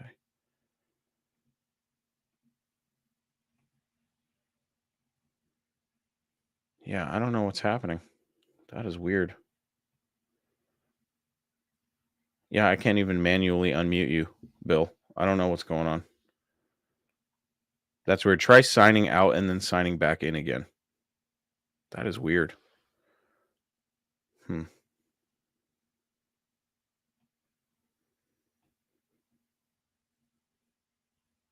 Oh, I was just going to ask him some good questions.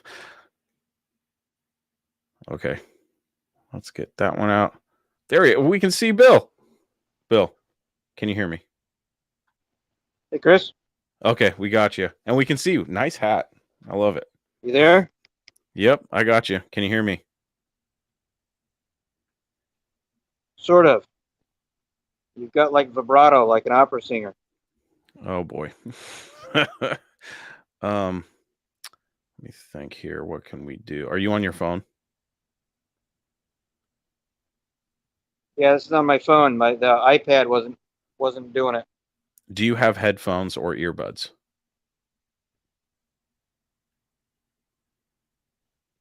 Yeah, let me try that out. Yeah, try those out really quick. Sometimes it's when you get the audio just from the source, like from the phone, there's like an echo and stuff. Headphones eliminate that most of the time. And we'll be opening up the chat here in just a little bit, but there was a couple questions I wanted to ask Bill, and I wanted to talk about what's coming up in March. That'll be fun. So once Bill gets set up here, let's see here.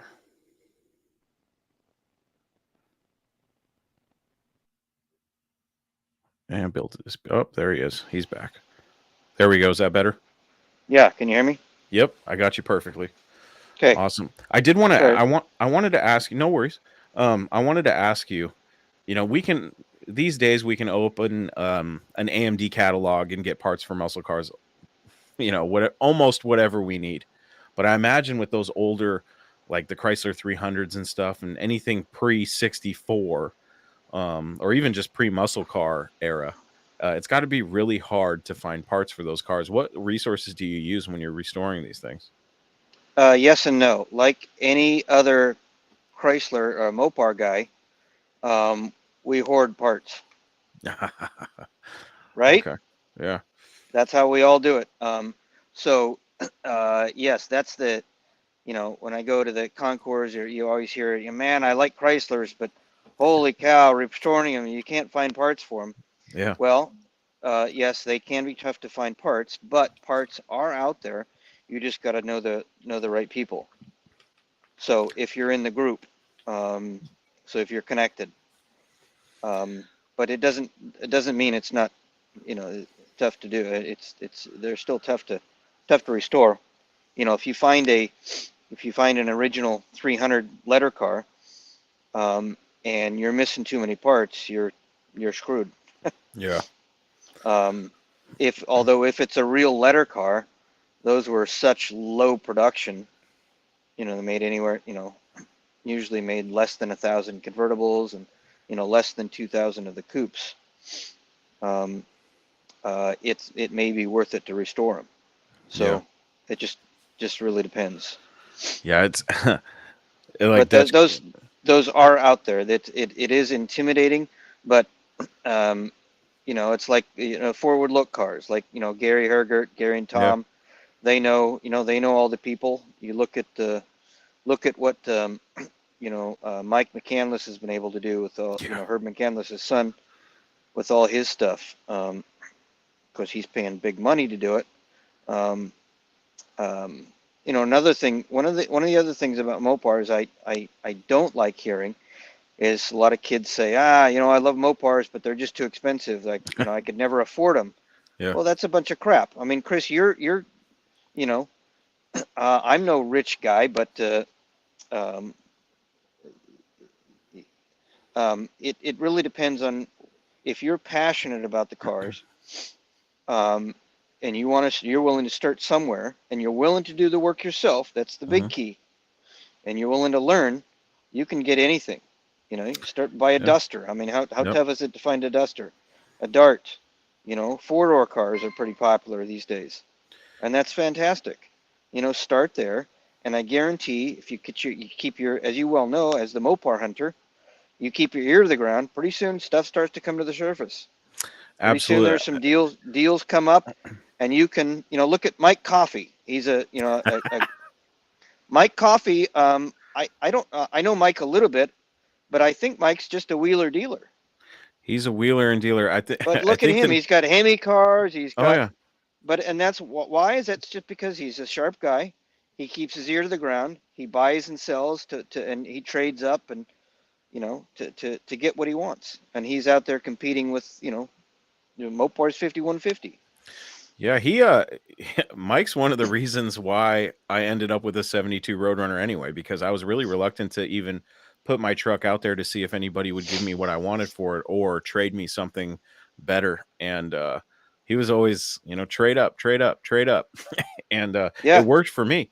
And it's funny because, going back to when people say, oh, Mopars are just too expensive and stuff, it was like, yeah, if you want a 68 Charger RT, Not only that, but you can still find small blocks. You can still find big blocks. Yeah. Well, there's 440. Every motorhome out there, or 70s motorhome's got usually a big block in it, a 440. Yeah. And yeah, it may have a cast crank in it, but shit, the parts are out there. You find Hmm. a small block or a big block Mopar in a wrecking yard, and if it turns over, I guarantee it'll run, and Yeah. 90% of the time it'll run well. Yeah. You can't say that about a Chevy motor. They're usually beat to shit. Yeah. So, so the Chrysler's too expensive is a bit of a canard, in my opinion. But so you can, if you're passionate about it and you're willing to put in the time and the energy and do the work yourself, you can be in this hobby too at any level you want to be. Yeah, and you just have to, a lot of people want that instant gratification. And for me, Yes, it took me many years to work my way up to just a 72 Roadrunner. You know what your I mean? first car, your But first car's not going to be a wing car. no, I hate to definitely break it not. to you. Um, but Yeah, unless you know, unless you can go for a 4-door 57 Plymouth. yeah, yeah. The wings just go the other way on that one. um, I'm a firm believer in trading or selling upwards and just getting. That's why, like I've said it on the show many times. Get yourself any Mopar and just build your engine and just think of it that okay, when I can afford that 68 Charger shell, I'm at least gonna have an engine for it. You know what I mean? Um, Right. it's just a matter of it's definitely not the 80s and 90s anymore, but you can there still are deals to be had. I see them all the time. Um, Yep, but there are deals to be had, and if you, like, as you well know, once if you get your ear to the ground and you start, it's kind of like you get in the zone, mhm. And you're in the zone, all of a sudden deals are just bubbling to the surface. Yeah. Stuff's just popping, and pretty soon there's opportunities come, and somebody always needs money right now, Yeah. you know, and so sometimes that 68 Charger that it's got no motor, it's got a broke or a worn out 318 in it that should be 10 grand. Um, and the guy else, if you give him 5 grand right now, you can have it. Yeah. That's a big deal. But that stuff happens. It does. Um, so, but we've gone after as the Chrysler Club to try to stay more relevant and keep more folks attracted and to see the value of the club. We've started to advertise in Mopar Collector's Guide, and we're going to offer a digital membership to anybody for 6 months for free. Oh, cool. Um, and we've started to reach out to some influencers, typically younger folks that are Chrysler nuts. And I say Chrysler, I mean any Mopar, Yeah. period. Um, there's a guy in South Carolina, Austin Swanger.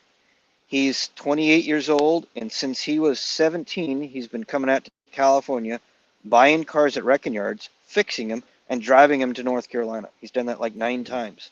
Wow. He started with a 57 Plymouth. He did a 59 Plymouth. He's done a 72 Dodge. I mean, and he's just a kid that likes to go out and do this stuff. Wow. But that's another one. He's a wheeler dealer, and he's traded up and bought and moved up, and he's a neat guy. Um, but he does a lot of the work himself. He's not afraid to dig into a project, um, and we're hoping that by leveraging his influence and other similar ones, we can bring more people into the fold. Yeah. Absolutely. Because if we can just give some of these kids, younger people at any age, encouragement a little bit, hopefully we can infect them with the fatal disease Yeah. that Well, if so, we'll all have until the day where we go to the great wrecking yard in the sky. yeah. If somebody wanted to join the club, what website can they go to? ChryslerClub.org. ChryslerClub.org. Right.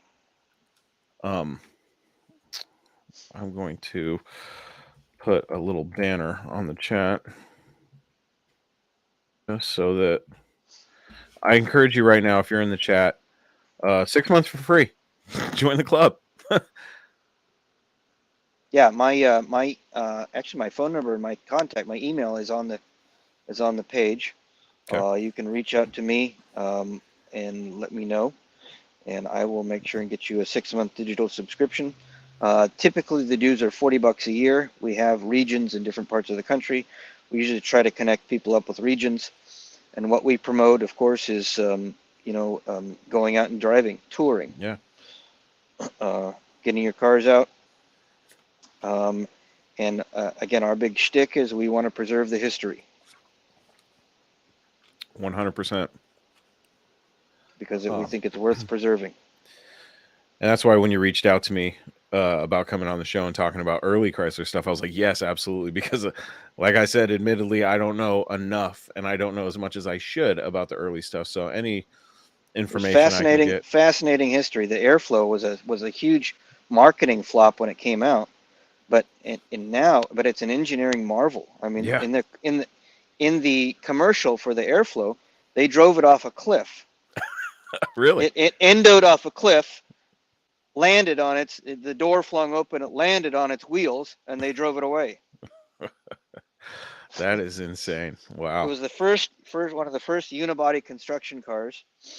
Um, Mopar had the first curved glass windshield was in a 35 Airflow limousine. Really? Yes.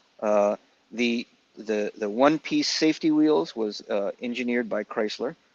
Ball and ball carburetors were largely engineered by Chrysler. The Lockheed hydraulic brakes was largely engineered by Chrysler.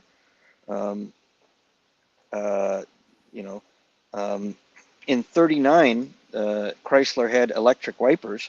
Ford had vacuum wipers clear up through the '50s. Crazy. What a storied history.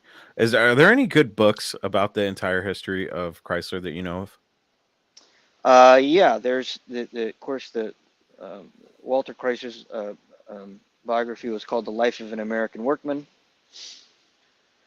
Um, that's a good question, Chris. Yes, there are a few good books. Uh, I can't think of the titles right off the top of my head, but um, But they exist. they do exist, Okay. I'm gonna have to and look it's into some of that fascinating. stuff. Any of the early automotive history, the industrial age, in my opinion, that all that history is just fantastic. Because again, these characters, Walter Chrysler was larger than life, and these guys were all big, massive egos. Yeah. When they went into a room, they went into a room.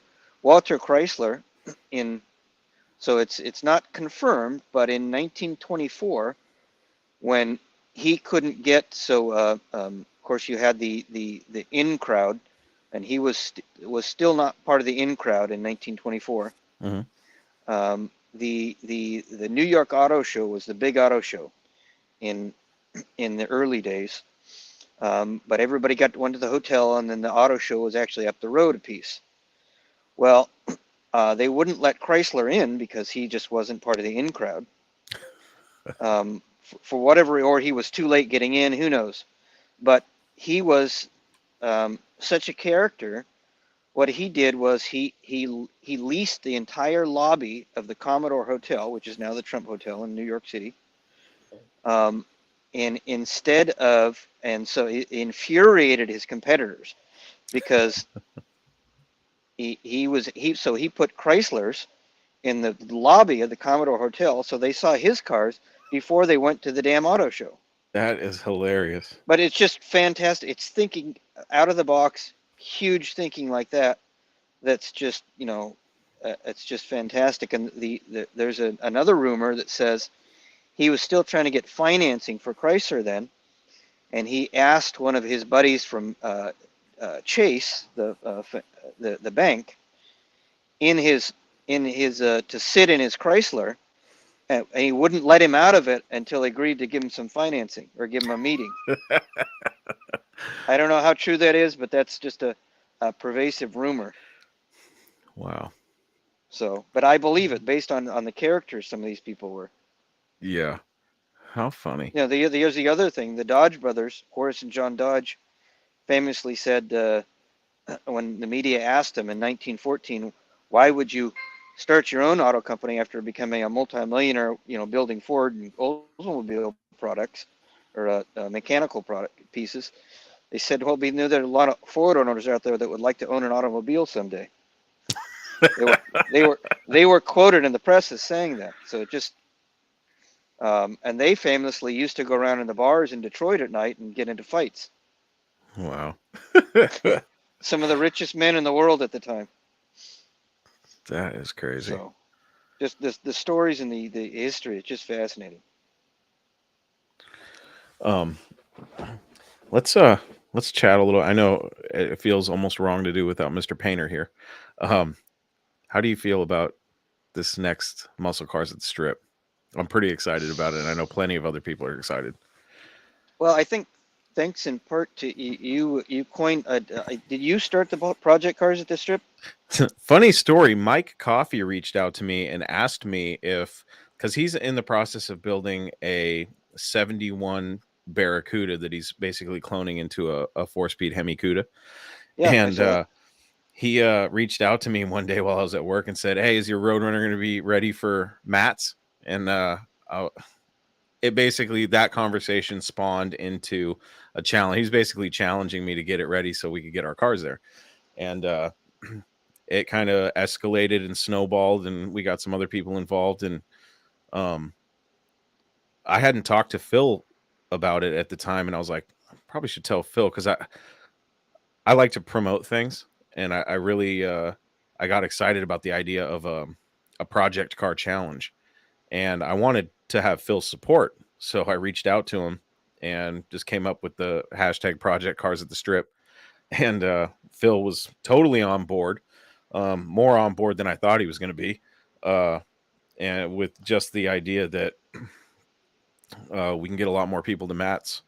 Um, I told him that I've been to a few events that embrace project cars, and it seems like it's so, there's so many people that have project cars, and it's always fun to get that little extra motivation to get to an event. And Well, I think Muscle that's Cars at the Strip is fantastic a great too. And event. look at what Freiberger has done with the whole duct tape drags thing. I mean, that's become huge, Yeah, massive.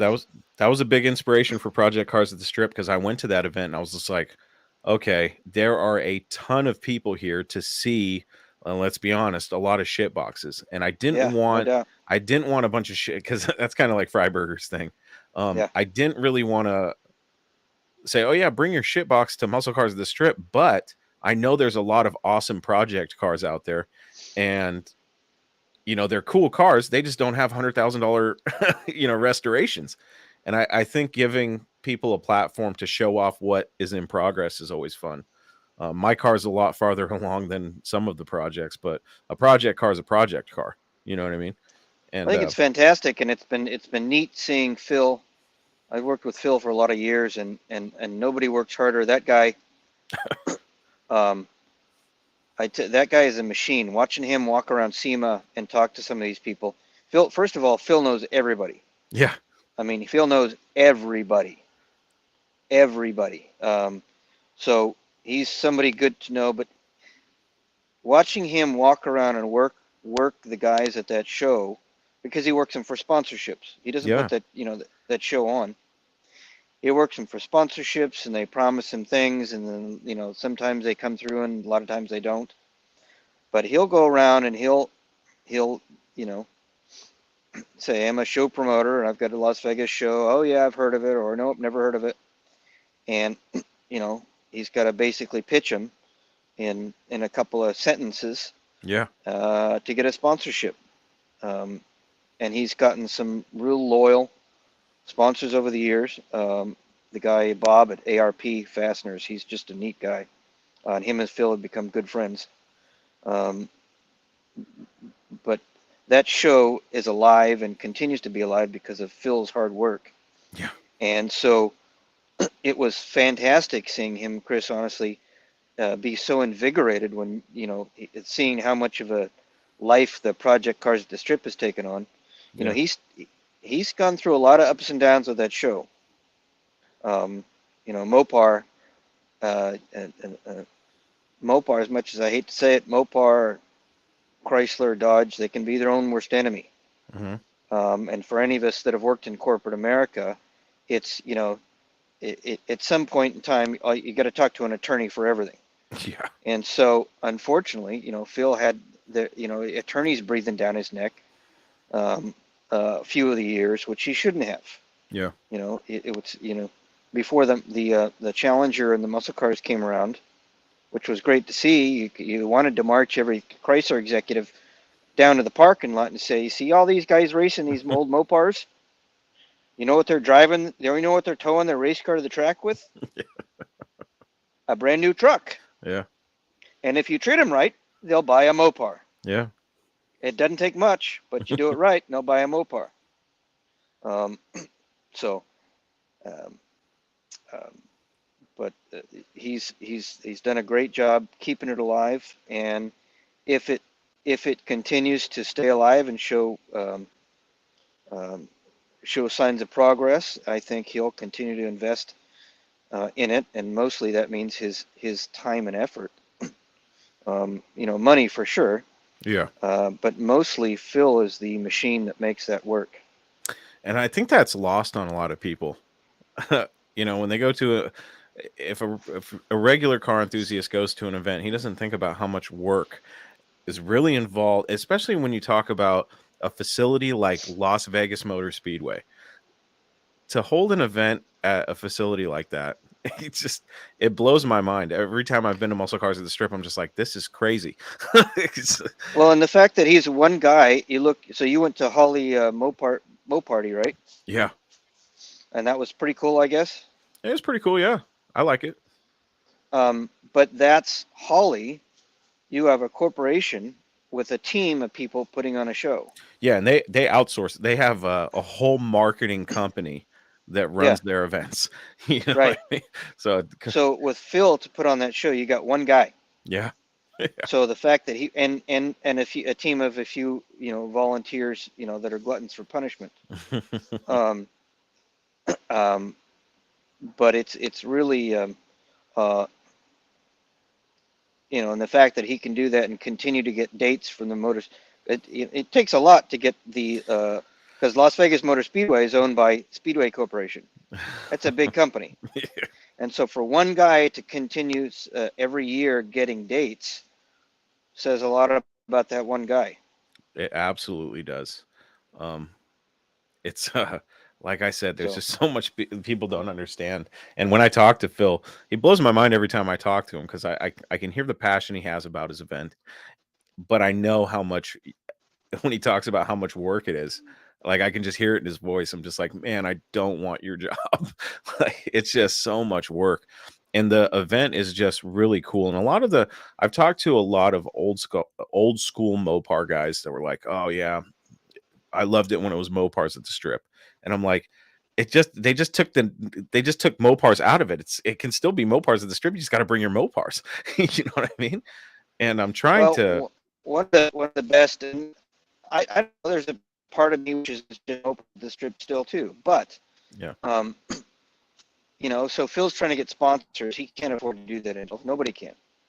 So No. in the effort to get sponsors, you can't keep getting sponsors for just Mopar, Mhm. And Dodge showed up a couple times, and that was great. But you can't, they can't tell you, they'll show up if they show up. Yeah. Um, you know, you can't build a show around the maybe. I wish the Dodge and SRT will show up. Yeah. And again, as much as I like old school Mopars, and we had some of the early stuff came there. That's why I like some of the other show. Some. I really want to go to Chrysler Carlisle or Hershey because I want to see some of the earlier stuff too. I like seeing some of the Yeah. older. I like a variety of stuff. Um, um, but and I heard a lot of the bitching because I'm one of the guys that's around talking to people. Um, I've been working the show since it started. Mhm. So I've heard all of it. Um, and I can't say I don't understand that. I understand where they're coming from, but they've got to understand if they like the show and they want to support it and they want to continue going, they need to support it by showing up. Yeah. Um, 100%. and it's the passion of one guy. Phil and Jill, his wife, is, she's the power behind the throne for sure. Um, but it's a It's just not realistic to have an all Mopar, an only Mopar show in the, in Chrysler's at Carlisle. Again, I don't know. I just had the fortune to meet Ed Bucesi, I think you say his name. I'm hoping to go to Carlisle this next year as well. But Las Vegas and the West Coast is different for putting on car shows, It especially in is. California here. We got, why do I want to go all the way to Las Vegas when I got a car show around, 2 blocks away from me? Mhm. They're all the time during the summertime here. So you've got to put on something really special to get that many cars in the West here. In the East Coast, you got such a concentration of cars there in Pennsylvania. Yeah. And it brings in people from all over the place because of such a concentration of cars. But um, uh, one of the neatest comments I heard about Matt's was I saw somebody, I think it was last year. Oh yeah, go to Matt's, you'll like it, but it's just remember it's Mopar heavy. Well, I kind of like that. I Yeah. like that. How many shows do Uh, we go to that are Mopar heavy? Not oh many. man. So Uh, yeah, there's a lot of Mopars, and there's mostly Mopars, um, and we're hoping that all the other stuff comes out too. yeah, We're trying to absolutely. make great strides to bring more stuff out because hey, more people, more fun. But it's always going to be Mopar heavy, and I think that's a good thing. Yeah. That I, should I I make have no problems with it. Mopar people want to show up Yeah. because yeah, there's a bunch of other stuff there too, but it is Mopar heavy. I don't know if I put myself in the position of say I had a really nice Mustang that was really fast, I'd want to go to a Mopar heavy show just to go, okay, oh, yeah, I mentioned Mopars, huh? It's just come on, Well, I let's would have think some at fun. some point in time, the Mustang, the Camaro guys get sick of just being in a huge group by themselves. You Sure, know, come on absolutely. out, mix it up a little bit. Yeah.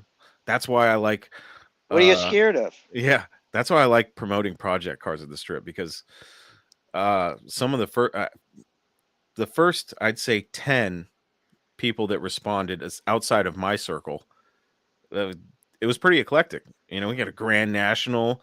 There's a Nova, I think a Chevelle. I've been seeing a lot of posts, and I've been having to search for them because sometimes they forget to tag me or Matt's. So I find him under project cars at the strip, and I'm like, wow. So it's not just somehow it's been reaching more than just Mopar people. So I love that. So And they forget to put the hashtag in it or something? yeah, they hashtag project cars at the strip, but they don't tag me or they don't tag Oh, right, muscle Matt's, cars at yeah. the strip. But I have a feeling, and I was telling Phil, I was like, dude, we're just scratching the surface. I'm about to go crazy with promoting this event. So, Good, that's and awesome, Chris. Thank it, you. That's it I really want to show Phil kind of the cool to see power. how much it's taken. Yeah, it's kind of neat to see how much it's taken hold. I've seen shit here in my area. There's a muffler shop in Livermore. The guy's like, yeah, I'm getting my Roadrunner ready for project cars at the strip. I'm like, wow, Really? that's awesome. Yeah, Oh yeah. um, yeah. It's just uh, I just think the event is really cool, and the venue. If nothing else, the venue should get people to go. I haven't been to very many giant venues, um, but Las Vegas Motor Speedway is an amazing facility. It's just awesome, it is. It's and it's pretty in cool. Las Vegas, so it's like And it's the all it's atmosphere of the whole thing. well, once you get in, it's like it's Disneyland for guys. There's so Yeah, many things to do. Pictures, um, the racing is just phenomenal. You get the autocross. Chris Birdsong up there doing some crazy shit with his cars up in the. yeah, Um, you know, Chris is quite a character. Um, but everything was kind of took off, and so I think if it continues to take off, Phil will continue to put passion in it and keep the show going. yeah. That's why I like the event so much, and I've missed so many years. I missed like 17 of the years, 18 of the years. So I'm like, I'm just on the tail end, and I'm not ready for Phil to retire yet. So I'm trying to Yeah, do my part to make sure that this thing keeps going on. And I haven't even started promoting the fact that I I am excited, not just of the event itself, but to get a bunch of project cars. Because like in the after hours, I want to cruise all these project cars on Las Vegas Boulevard and just So, Chris, invade. what do you think about the? So we're trying to figure out what to do with the car show because the car show is languished in years, and it's a little tough. You got asphalt, and sometimes it's sometimes it's hot in Vegas. Last Hmm. September was brutal, um, uh, but it's tough to do the car show. There has been and Phil and I have been kind of brainstorming about um, how to get a better car show there. Do we need to, you had an idea for some of the trophies, Yeah. do the WWE belt. Oh, you just blew it. That was supposed to be a surprise. Was it? I'm sorry, Yeah, that's Chris. okay. Okay, so if you're watching the show right now, I had this crazy idea that instead of a trophy, I know car shows are notorious for trophies, and trophies are awesome, but it's Las Vegas. It's the fight capital of the world. Yeah. I found a company that makes championship belts, and I made a mock-up of a Musclecars at the Strip, Project Cars at the Strip championship belt that I think the winner of Well, that's Project the Cars kind at of the Strip thing will we get. got. We got to talk. We got to spread around. Well, we get. Yeah. Do we have? As Phil said, yeah, let's do it. Yeah, he wants to do his because I said, look, I'll pay for it. That's how much I So want. so That's how how much I can want we? it. Yeah, that's awesome. And Steve Hinckley is pretty much retired from running the car show. So I think, Hmm. um, I think myself and my brothers and whoever Phil wants, pretty much running the car show. So, but let's do, the car show needs some help. Okay. Much akin in the spirit of pushing the envelope. What do we got to lose? Let's try it out. Yeah. Let's see if let's do something bold to get more of a car show turnout. Yeah. Um, and in the years there have been years where you tried. I mean, OE judging. Seriously, it was OE gold standard judging. This is not the venue for that. I don't think. Um, um, even though we want those cars out there because everybody appreciates Yeah. the details on those cars. Um, and two of the cars, the Daytona and the yellow AAR Cuda, are at McCacken now, and I think the yellow AAR Cuda just won an award um, for his attention to detail Oh, on wow. that, and that came from Matt's. Yeah. So so it's imperative to get cars of that quality out there. Yeah. I think he won World's Ultimate Mopar. Um, so we need to get all of the cars out there we can, but we also need to let's mix it up a little bit and see what we can do to promote the show and get more people um, uh, to bring their cars out to show them. Now, and then one of the cool things about Vegas is, hey, you can show it and race it. You Yeah. can do both. Yeah. People do That's that all the time. They say, "Hey, just park me on the outside or park me in a place I can get in and get out because yeah. I gotta hit the staging lanes to to race the car." One thing, and I don't know how it would work at Muscle Cars of the Strip, but one of my favorite local events for me is there's a Good Guys show that happens, and it's on Puyallup Fairgrounds in Puyallup, Washington. And what they do is, aside from the car show itself, is it's fairgrounds. So they allow you at any time to just cruise the fairgrounds. Obviously, you're not going fast; you're cruising, and it just adds a whole different dimension to the event because you can get in and cruise around. And it's one of my favorite events because of that, because you can only look at so many cars for so long before you're like, man, I just kind of want to drive. So you just jump in your car and you drive, and you can look at cars while you're driving. It, it's very, very cool. And it would be fun if there was like a loop or something that guys could do, so they jump in their car and just cruise around, maybe through the pits or something. Uh, because it's low speed, it's the danger is pretty low. I've never heard of anything happening bad at Puyallup Fairground, and there's people everywhere. Um, and the idea, if we hadn't gotten a golf cart last year, Johnny Mopar and I were going to just cruise around in my rental. I got a wide body Scat Pack Charger rental car, and I was like, we can just cruise around low speed and just get video. We'll put GoPros on the outside of the car, and we'll just cruise around like that. Yeah, a lot of people do that anyway. Yeah. Um, Um, Hmm. Also, it's Vegas, the nightlife. How late can we stay at the track? It's a good question. I think we got the track all weekend. Okay. So I think we can stay at the track. And Phil's gone to great lengths to last year you got a band out there, and for years we had yeah. the cannery, which people got kind of butthurt about, that because we used to do, and that was a pretty cool deal. Leave the track about 4 or 5 in the afternoon, go to the cannery. They had what's called quarter mile of Mopars outside the cannery, and then if you had a really neat car, or you got invited in the cannery. Whereas actually into the outdoor concert area, we were allowed to park our cars out there. Some of them, only a select few. Yeah. But we had celebrities' cars, and we had Jay Leno was there one year signing Cool. with Bob Riggle, and then one night he'd have the car show, and then the next night it'd be a concert. Phil always brought some. It's Vegas, so of course there's all sorts of different bands to choose from. But the cannery changed hands, and the new owners didn't want a damn thing to do with a bunch of old cars, no matter how cool that's they were. unfortunate. So That's and people were all butthurt over that, but Phil had nothing. Phil was kind of, I wouldn't say bitter, but he was a little pissed. He said, I came in, I brought these people, the cannery for 15 years. He filled up their casino in every aspect of it Yeah. for an entire weekend, and all of a sudden it's don't call me back. All right, see you later. So, and then one year he did the downtown Las Vegas Event Center. I mean, we had a big, huge amphitheater outside with cars all over it, a rock concert and a car show. It was badass.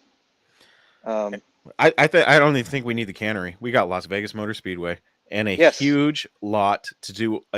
I think my favorite part of Musclecars at the Strip was when the sun set, because I just love the aesthetic.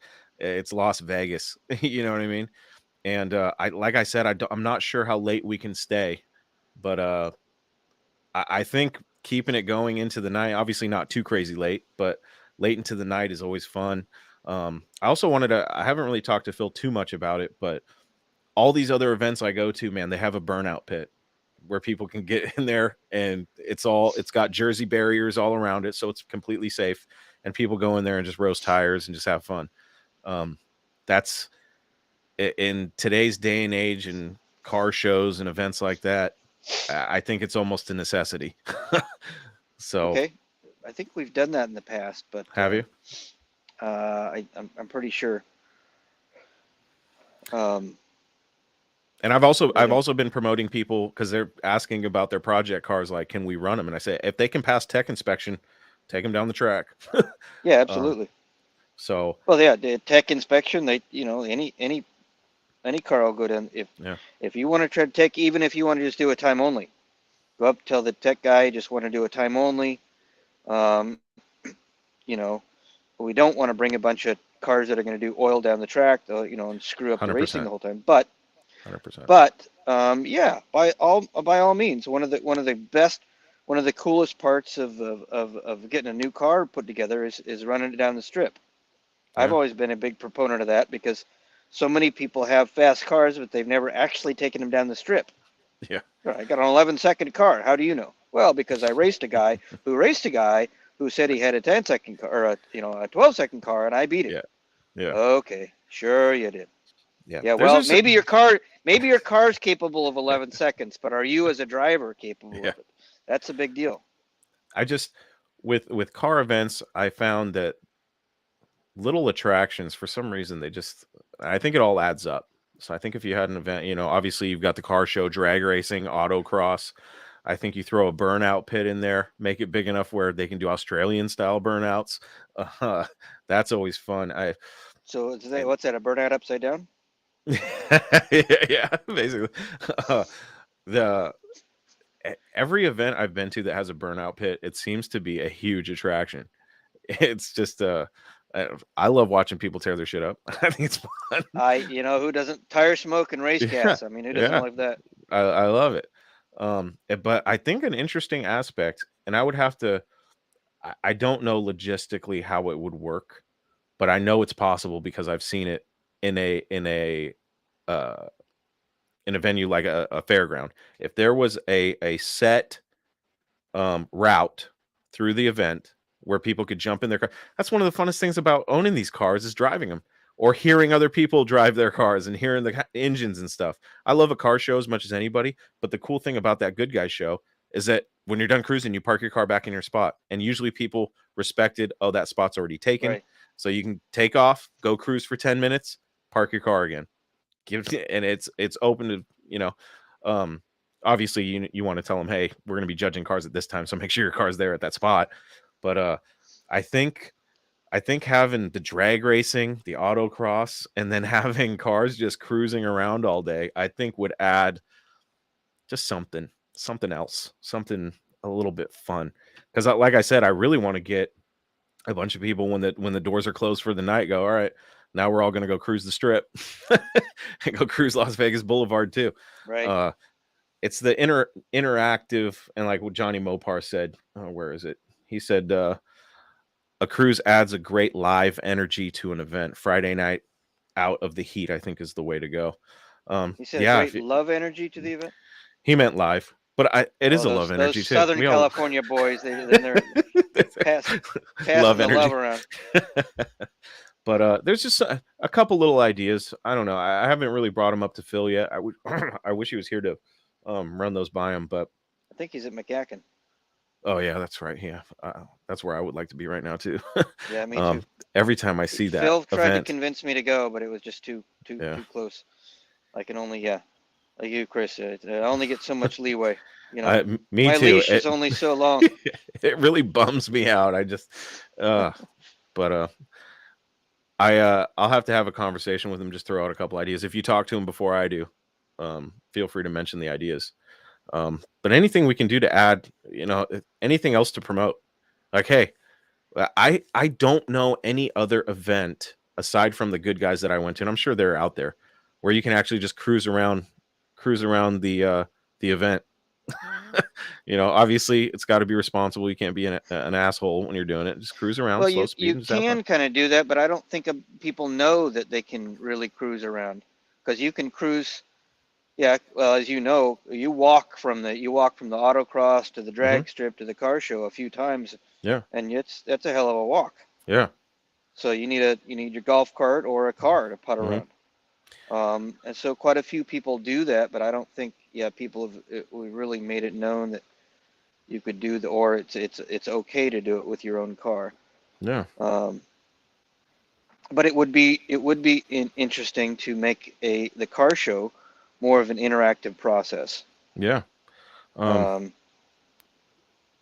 So obviously Phil's, I mean, I was really surprised. Not that I thought he was going to say no to Project Cars at the Strip or anything like that, but he was so like, yeah, let's, I could tell he was a little bit enthusiastic about it. I was like, wow, this is Phil's a pretty, which is secretly funny because Phil doesn't like project cars. I know he doesn't. I thought he was going to shoot me down so hard. He had there's a few times when he's had his daughter's ex-boyfriend had a Duster that was parked at his house, and Phil's house is immaculate.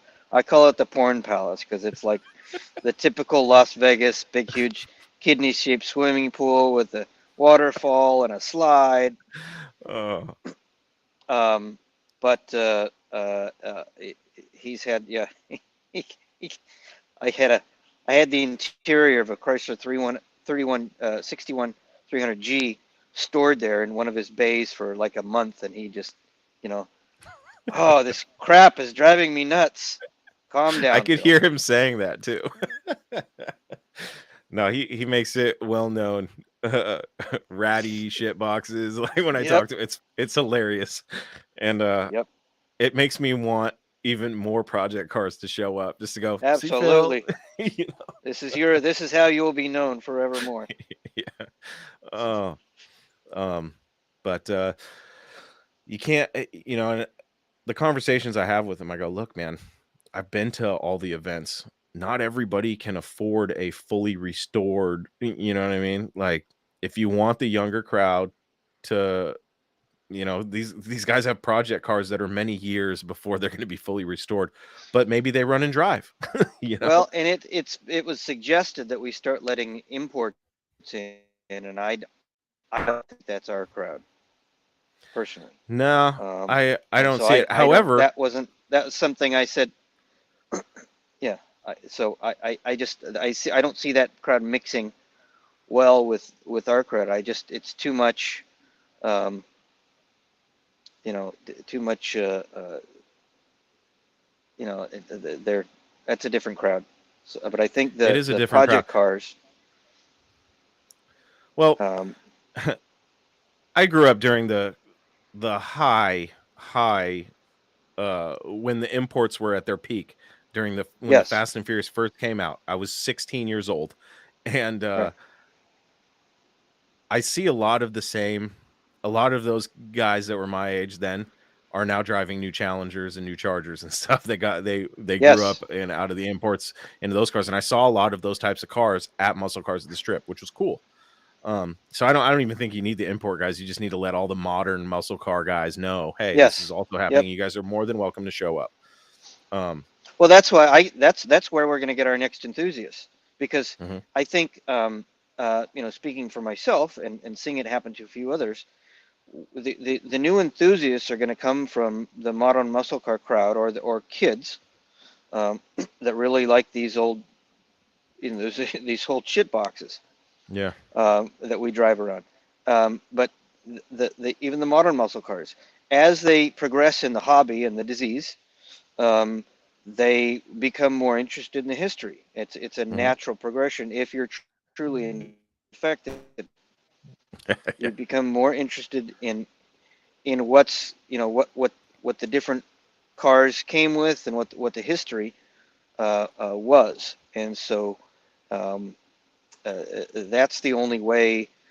But some of those muscle cars, not all of them, even not probably not a lot of them, but a few of them are going to become true devout uh, car guys, or car people, Hmm. infected forever. Yeah. And those, if we have the opportunity to help further the disease at any level, then we want to take that. Yeah. And going back to the import thing, um, like I said, I was very young when that stuff was really popping, and it's funny because there was an import show, and I've been to it many times. It's called Hot Import Nights, and it was like the import version of Hot August Nights, except for hot. And I think it still goes on today. They go around the country. It's an event that goes around the country, but they really embraced like the night, uh, the nightlife aspect of it. And I really think that Muscle Cars at the Strip would be cool if they embraced the nighttime of the event a little bit more. Um, So how would we? So we would we do a? Remember last year he had a stage. yeah. Um, we had a stage up there where we announced the trophies, and we had the rock concert, which didn't really get a big deal. Um, and then there was a couple guys, Musto and Mike Kinney, on stage talking about cars, and getting the crowd interactive, but it didn't really seem to take hold. So how could we do that? So have everything shut down at night and have that be the only thing? Problem is there was so many other things going on at the same time. Yeah, and I think I mean, they're going to shut down drag racing at some point during the evening. Um, I love watching drag racing at night too, so that's kind of the Yeah, that's thing. pretty badass. Um, I mean, who doesn't love watching night drags? You know what I mean? Uh, Yep. I think it's to be honest, I think it was just a matter of the amount of people that were there. We need to figure out how to get more people there. And the more people are there, they're going to be people at the racetrack. There's going to be people at the show still. I think it's a matter of just really just keep pushing forward, keep doing the same stuff, but with a little like I like the idea of the stage. What messed me up last year was doing that rally. As fun as it was, I was like, why the hell? I was telling Johnny, and we were all kind of on the same page. It's like, why did we leave the awesome show to go on this drive out into the desert? Right. Like, I regretted it. I regret it was fun, but I regretted it. I was like, we should have stayed at, you know. Um, Okay. but I really think there's got to be. We're gonna have to brainstorm about it, but there's got to be a way to really embrace the night thing. I love the live band idea. I think that's cool. I do like the automotive celebrities there. Let's be honest, if we have a stage and it's in Las Vegas, why isn't there a bikini contest or something? You know what I mean? These things. This is Las Vegas. We need to, you know, let's pull out all the stops. Bikini contest, Exactly. burnouts.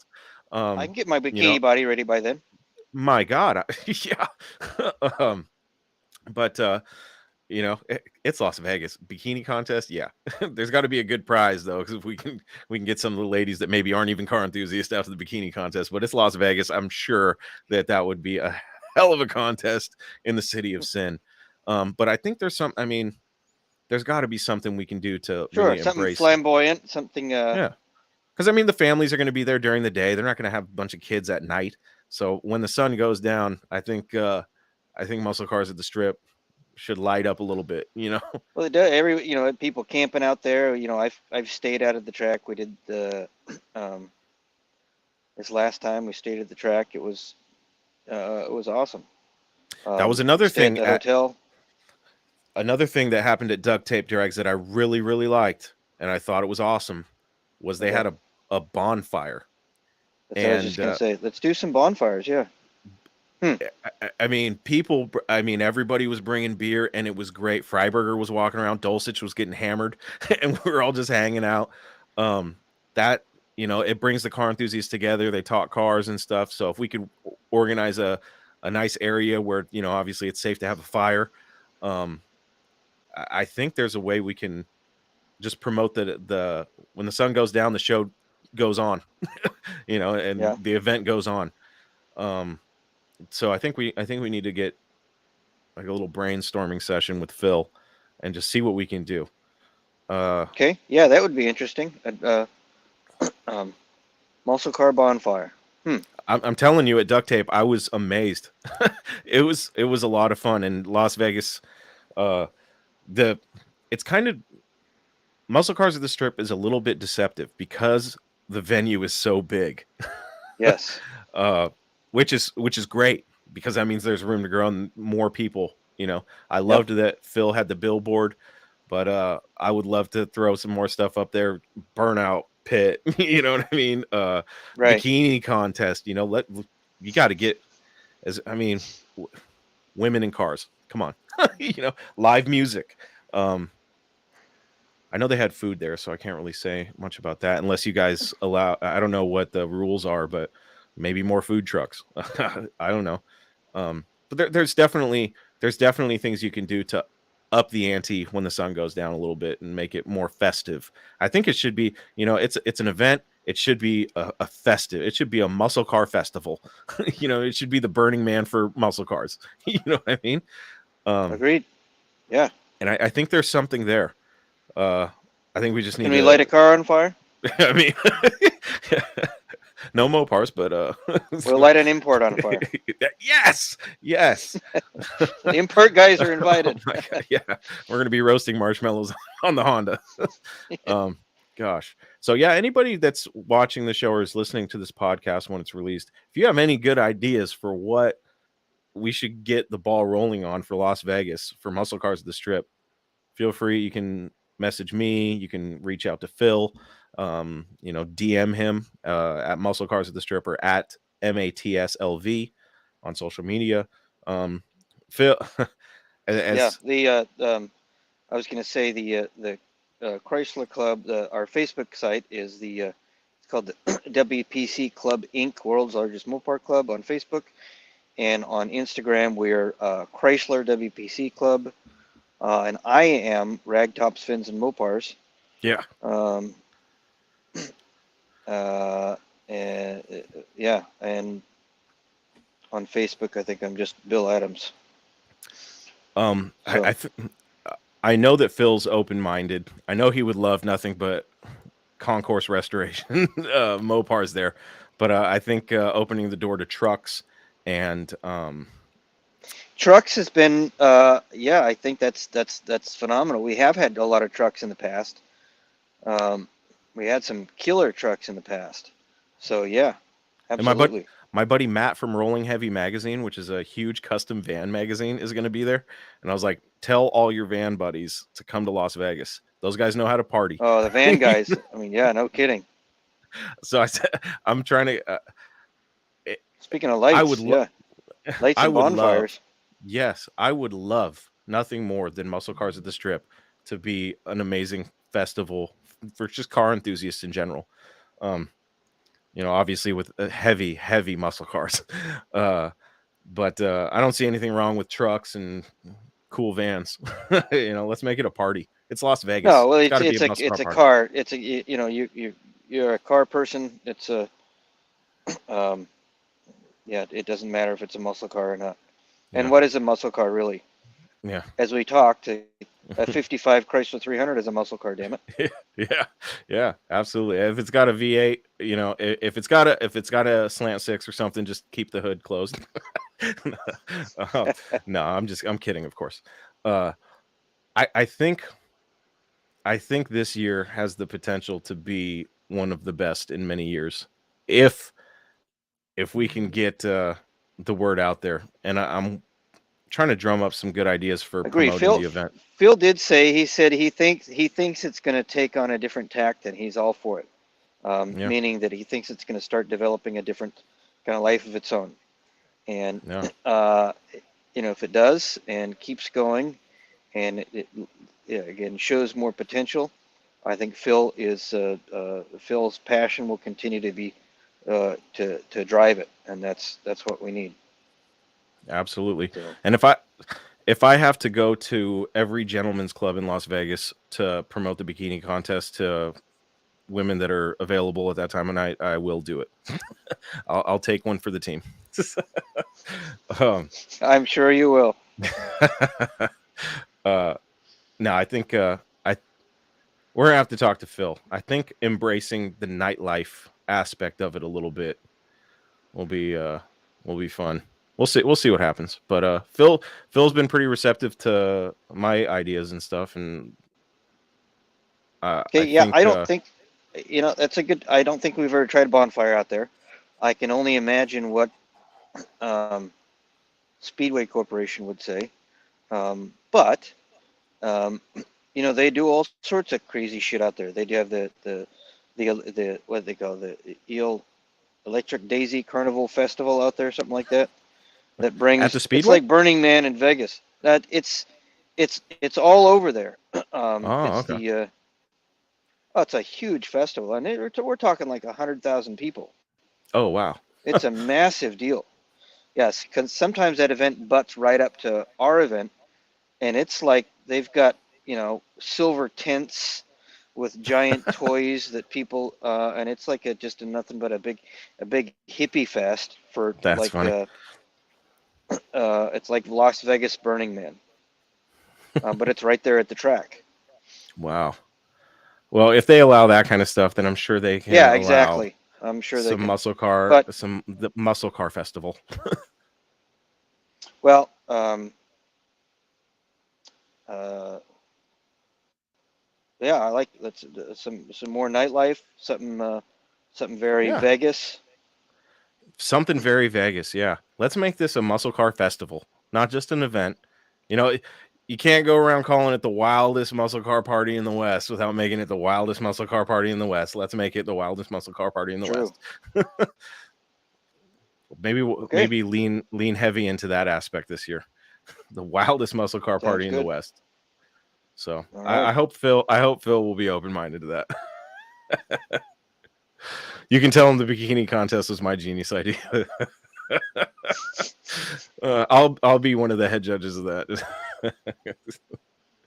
Oh no, that'll anything to make it fun. Um, Yeah. Rick in the chat asked if the show is promoted at any of the hotel casinos. I don't know. I know they do a lot of advertising, not Matt's, but I know they have a bunch of places to advertise within the casinos. I just don't know I if believe that's he does. He spends a lot on local advertising. yeah. So it's usually on the radio a couple weeks prior, Okay. and then all during the event. I'm pretty sure it's on the local radio. and even some of the TV stations.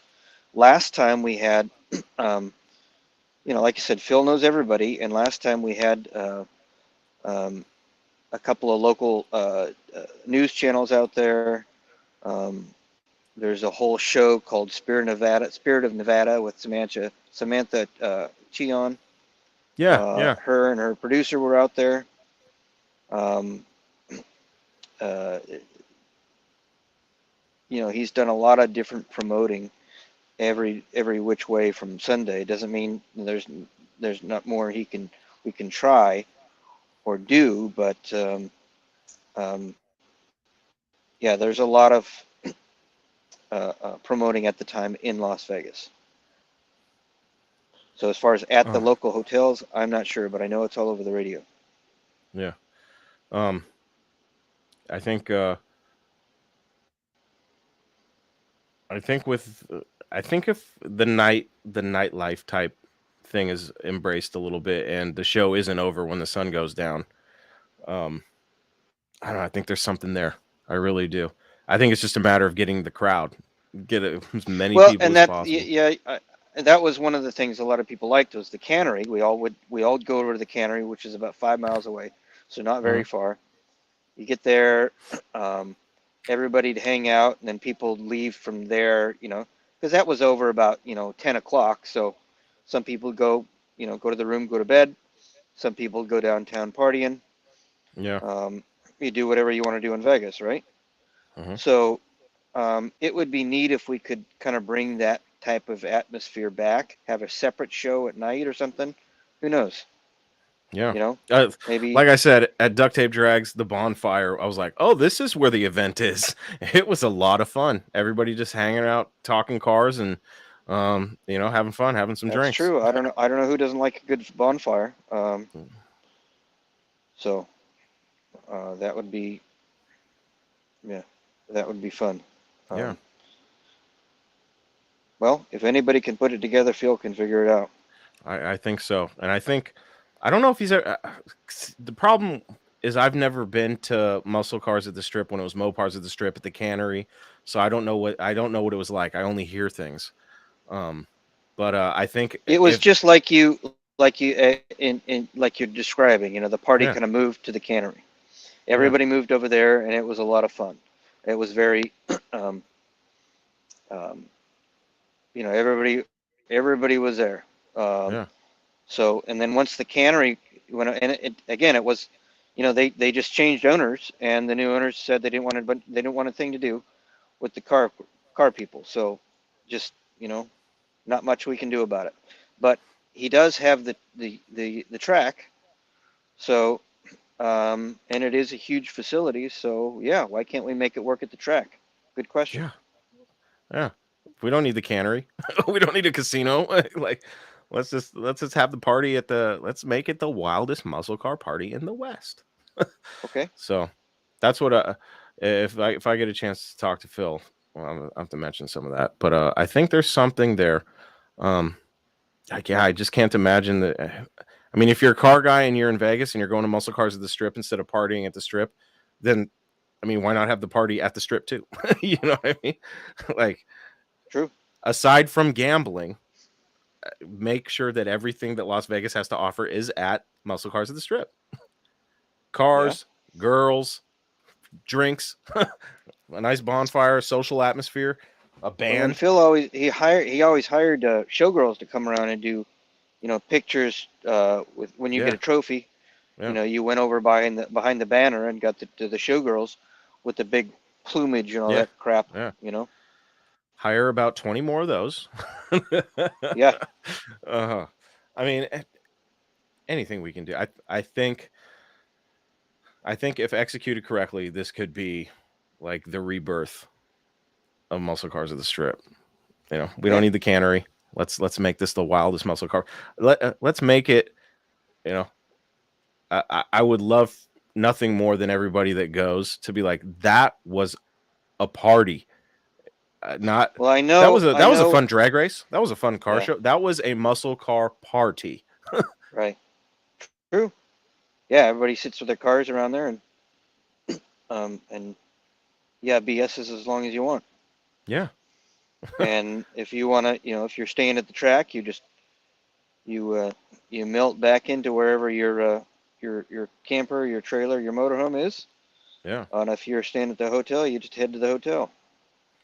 I was going to get an Airbnb, but if there's a party at the track, I may do one of those things where you can rent RVs and they'll deliver them Yeah, to the venue. you can rent a motorhome. I did it in March, and it was really easy, super convenient. Yeah. So The Johnny guy Mopar, if you're dropped it still in the off. chat. Yeah, the guy dropped it off at the track, Yeah. and then I left it at the track, just out in the parking lot for him. Yeah. It was Yeah. really convenient. That would be perfect because I really don't want to. I'd like to be by my vehicles and I'd like to Yeah. have them by me. Well, the only downside as far as RV parking, there's really no, you're self-contained, and it's only 2 days, so you should be able to figure it out. But there's really no RV plugins or anything like that. But shit, you Yeah. don't need that. No, no problem at all. Yeah, Johnny Mopar, if you're in the chat, we might have to talk about renting a big RV. Because if it's a party at the track, I'm staying at the track. No need to go to the strip. You know what you need to do, Chris? Speaking of those Hmm. motorhomes we talked about, you and Johnny get on Craigslist or Facebook Marketplace, find yourself like a mid-70s Dodge motorhome, and that'll be your project motorhome at the Strip. That Drive would it be in funny. there and see if you can survive without getting bed bugs for two Yeah. nights in some broke Oh, down old RV that, although if it has a Mopar drivetrain, I'm sure it'll run yeah. it'll run pretty damn good. We'll just park it at Phil's place right in his driveway and be like, Exactly. "We'll That be can be the back next year." that can be the bonfire. Oh yeah, there you go. Oh We'll just man, light that thing on fire when we're done. that that is hilarious. Oh man, no, I'm super excited for Muscle Cars at the Strip. I think it's going to be a lot of fun. Just from my circle of friends that I've been talking to, it is going to be a party. Just, I mean, I've got a bunch of And that's people a that are really setting up in the swap meet that are going to be right next to each other, and of course, me and Johnny Mopar and a bunch of our other buddies. Some of our duct tape drag buddies are probably going to be coming up to Las Vegas. So it's, I know my squad's going to be there. It's going to be a party if we're there. So the more the merrier. well. And that time of year, it's what, March 17th, 18th, something like Yeah, that. 17th through the 19th. That's a perfect time of year because it's Yeah. not, it's still cool at night, Hmm. nice, and it's warm during the day. It's going to be perfect. Yeah. No, it'll be awesome. If we could get, it's Las Vegas. They have to have some sort of like a food truck, but for like mixed drinks and stuff. We need one of those when the sun goes down. I'm pretty sure that they have something like that. Yeah. Yeah, because I imagine that there's a certain point where the track's going to be like, all right, we're sending our people home. No more Right. hamburgers and stuff for you. So if we can get something like when they shut down these other food trucks and drink trucks, I think the mixed drink trucks is going to be a lot of fun. And then obviously people are, it's Las Vegas, they're going to bring beer and stuff. So, but That's a if good we, question. I'm sure it brings a whole nother element because you got to get insurance at the track, and if you have actually, promoting drinking at the track, then yeah, that's that could true. be a whole different ball of wax. But That is true. um, we don't have to promote drinking. We can promote the bonfire, That's true. Yeah. uh, and then if um, and then we can all just enjoy that. Yeah. It's going to be a party Uh, no matter what. exactly. So, but yeah, I think Phil will be open minded to embracing the nightlife a little bit. Um, Sure. at the track, it should be fun. Definitely, I was talking to him about some of the the well known celebrities in the automotive community that he's been talking to. So that'll be fun too, if we can get some of those guys out. Um, but Yeah. yeah, I think I think it'll be fun. So we'll see what Phil has to say. Looking forward to it. Yeah, absolutely. Well, Bill, So you got your 72 Roadrunner should be done by then. it'll be there. It'll be there. Whether it runs and Okay. drives, I'll tell you one 340 thing. car, right? 344 speed. Yep. Yep. Nicest Okay. car I've ever owned. A little too nice for me. But I gave up my beloved truck for that thing. So I Yeah, didn't I give saw it that. up. I didn't give it up for nothing. So I got to get that thing running. And I want nothing more than I have to, if I'm taking that thing to Las Vegas, I'm cruising that son of a bitch down the boulevard at least once. I want to see the Las Vegas Awesome. lights on that beautiful tawny gold. So Okay, we'll see. But that it sounds will great, be and that's an it will awesome be road awesome. trip too. Yeah. That's a little long from Puyallup. Well, you're in Marysville, right? I'm in Marysville, so it's if I go the speed limit according to Google Maps, it's a Marysville, little what's bit that, less. north of Kirkland? Yeah, it's I work in Kirkland. Marysville's like east of Everett, Oh, okay. or a little bit northeast of Everett, I should say. Right. So not too far, about 40 minutes north of Seattle. I was But it's about a stationed at 7. the Oak Harbor for a while. Oh, okay. It's about a 17-hour drive. So I need to I need to talk to my work because I'm going to need the It's a nice 2-day Thursday. drive. I need a Thursday. I'm gonna make it in one. I'm a We truck used to driver have for a a living. big group that came from Washington. Oh, really? Yeah, we used to have a big group that came from Washington. Interesting. Well, I'm gonna try to make it in one day. I'm gonna try to get Thursday off, leave Wednesday night, and then I'm gonna have to leave on Sunday because I'm gonna try to get Monday off, and then Yeah. make the drive all night. And Yep. I, That's as a back in truck Wyoming. driver, as long as I'm not hauling 80,000 pounds, Yep. I can drive all day. You can So do it. it'll be fun. But I'm looking forward to it. And like I said, if you talk to Phil before I get a chance to, just kind of run some of those ideas by him. It might be a little bit of a less of a hit coming from you. If I I don't know come to about him, that. He's might, more unfiltered with me, I can guarantee that. I'm sure he is. I can tell he holds back sometimes when I talk to him. But yeah, let's I hope he's open-minded to sit down and kind of throw some ideas around. I don't know. Phil's kind of He will be. He will Phil, be. I can't tell you that I can tell you that I was a little nervous coming to him with the Project Cars at the Strip thing. I was wondering if he was going to be like, "You mean to tell me you want me to embrace a bunch of pieces of shit coming to my One of show?" those shit boxes oil down the track every 5 minutes. Yep. Yeah. It'll be fun. But I'm gonna open up the chat. If you're more than welcome to stick around, Bill. But I think there's a few people lingering. We'll see if anybody wants to jump on. But it's also almost 3 hours into this show, so so did you know that I know that my buddy Dustin up here in the chat mentioned so every year at Carlisle they have like a special exhibit of cars, and they're focusing on the Malaise era of Mopars between 70 and 80 this year. So that's what's going to Wow. be in the building at Carlisle, which surprised me, but every Mopar deserves some love. I'll probably avoid Carlisle when they have the PT Cruiser exhibit, but Yeah, I think I need to do. But 75 through 80, they got the Muratas, they got the Aspens. So they got some the last hoorah of rear wheel drive V8 cars before before the front wheel So drives anybody came in. looking for disc brakes for your Mopar, come there and find it. Yeah. For your old Mopar. Oh. Well, it was an interesting era in Mopar's history. That was in '78. A lot of the dealers quit selling because they were pretty sure Chrysler was going bankrupt. Yeah, that was a very interesting time. I believe that's when Iacocca came up with the Caravan and the front wheel drive stuff to kind of revive them. Iacocca famously went to and a lot of people say that the government did bail them out, although Chrysler paid them back with interest ahead of time. It wasn't we'll give you this money and then you do whatever we want. No, they gave them the money, and it helped them, but they paid them back with interest ahead of time. Yeah, Iacocca was one of the funnest cars I had, Chris. I took to the Concours de Le Mans. It was an '83 Chrysler Town and Country convertible. Oh, cool. The shelf paper Woody, I called it. Yeah. It had the super anemic 2.6 Mitsubishi. Oh God. Piece of junk. Yeah. But it had that voice, the digital voice. The door Yep. is ajar. Ajar. Yep. For the That's And my man. son's like, the door's not ajar, Dad. The door's a door.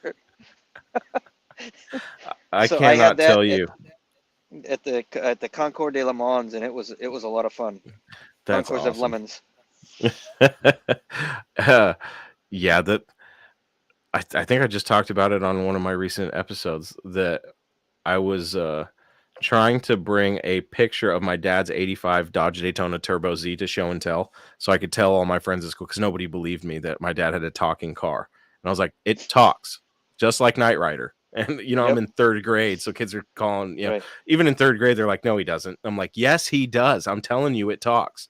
Like, I was getting pissed that nobody believed me that my dad's car talked and I couldn't bring the Right. car into the classroom. So I was like, I'll bring him a picture. I'll be like, this is the talking car. Show me a car cooler than that. I thought it was the coolest car on earth because, when I was that young, my Yeah. dad had the black Turbo Z and he had his black fully customized boogie van. So I had these two awesome Mopars in my life that I always bragged about, but nobody believed me. It's like, man. Yeah. I kind of got sick of hearing your washer fluid is low. So, I'm desperately looking for one of those voice modules for my 87 Shelby Z. I need to find one. But they're yeah. very hard to find. Well, I'm sure they're out there. They are. I've been looking. So as far as what do we think of it? I don't know. I guess we'll know when we see the display. I'm hoping to be at Carlisle, not necessarily for the display of Melee's era cars, but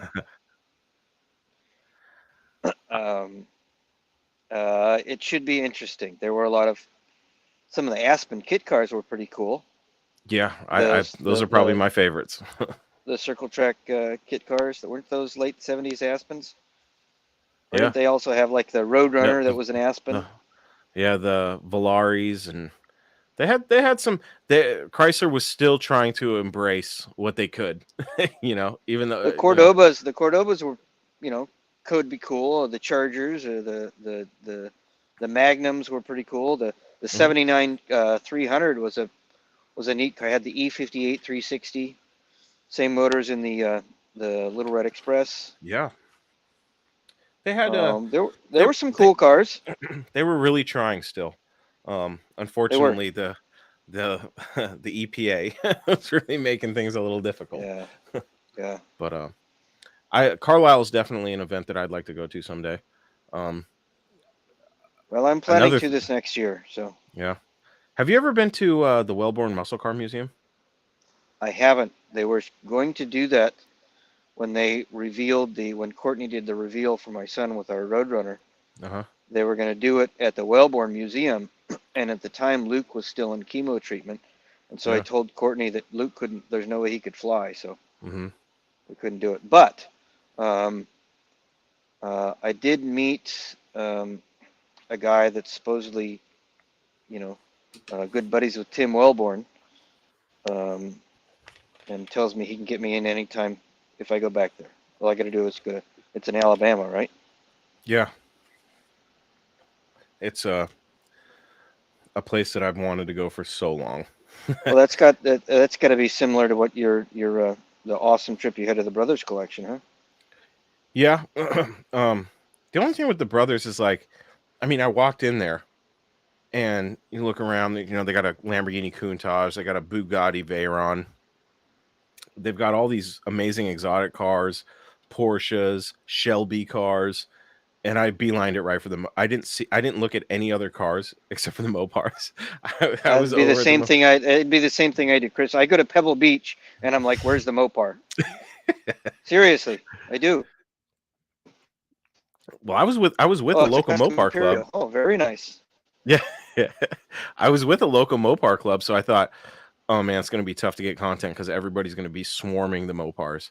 And I walked in and I realized everybody was starting at the beginning of the museum, and I was like, oh. So I just beelined it right for the Mopars, and there was quite a few shots I got where it looked like I was the only person there. Who wants to look at a Bugatti? Yeah. Yeah.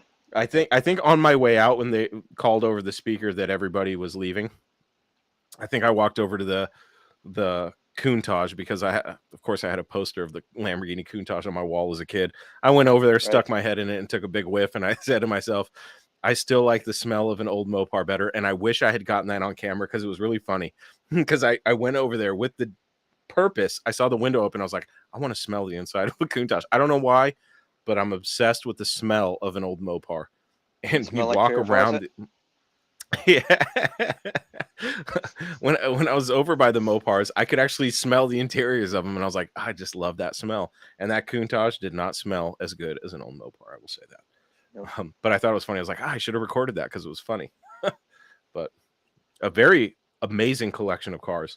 I didn't realize that it was only half of what they actually have. But it was. I've seen so many pictures of the place, and when you're there and you're reading the reader, I didn't even have enough time to get all the content I wanted. Because every car had a display board in front of it that told you the rarity, and it's like every car they had was rare. And there was a point where I was like, this is how messed up I was there. There were so many Hemi cars. I was like, man, there's not one small block in here. And then while there's a wall of 6-pack TAs and ARs, Right. and I was like, oh yeah, there are small block cars. What am I talking Yeah. about? I was like, Well, they all have 6 barrels. But yeah. Huh. very, very cool collection. It was just amazing. I remember, I think I took a picture of it. I ducked down and it was like a sea of shaker hoods. I was just like, this is unbelievable. Wow. They had the first and last Hemi Cuda convertibles to roll off the assembly line, which I thought was just awesome. The 70 and then the 71. So very cool. But for me, it's like these are all awesome cars, but they're so out of my league that I was just like, it's Well, like, I have no interest in really. And I don't know if that's I try to be more open-minded mhm, about, other cars, but I'm just into Mopars. That's it. yeah. I mean, I'm sure if I had looked, because from what I understand, I didn't see any of them, but I guess the Shelby collection that's there is amazing. They had Well, there's Shelby Mopars. no Shelby Well, then Mustangs. it's not a true Shelby collection, is it? That's true. That's very, very true. Have you ever been to the Shelby Museum? In Vegas? I think that's where it's at. Yeah, I'm wondering if there are Uh, any Shelby Mopars at the museum. I've heard there's one. Man, what a shame. Well, Shelby himself had, and it was sold at auction just a couple of years ago. That's right. GLHS Omni. That's right. He had the Omni, not the Charger. He had the Yeah. GLHS. Yeah. That would be too bad if you went there and they didn't have all the Shelby Mopars. I would feel a little disappointed in that Shelby museum because I know that he's famous for the Mustangs and stuff and the Shelby Cobra and the Daytona, but he did have some. He had his buddy Lee Iacocca, Yep. But yeah, the Brothers Museum was a very cool collection, and I would go back just to look at all the Mopars again. But I had no regrets about not seeing any of the other stuff. Really, I saw it at a glance. I walked by them, but when you get a chance to look at that many low production, rare Mopars, as a Mopar guy, man, it's like, wow. I couldn't help but think how much money in Mopars is in this. I'm like, man, I heard that the collection total is valued at like $500 million.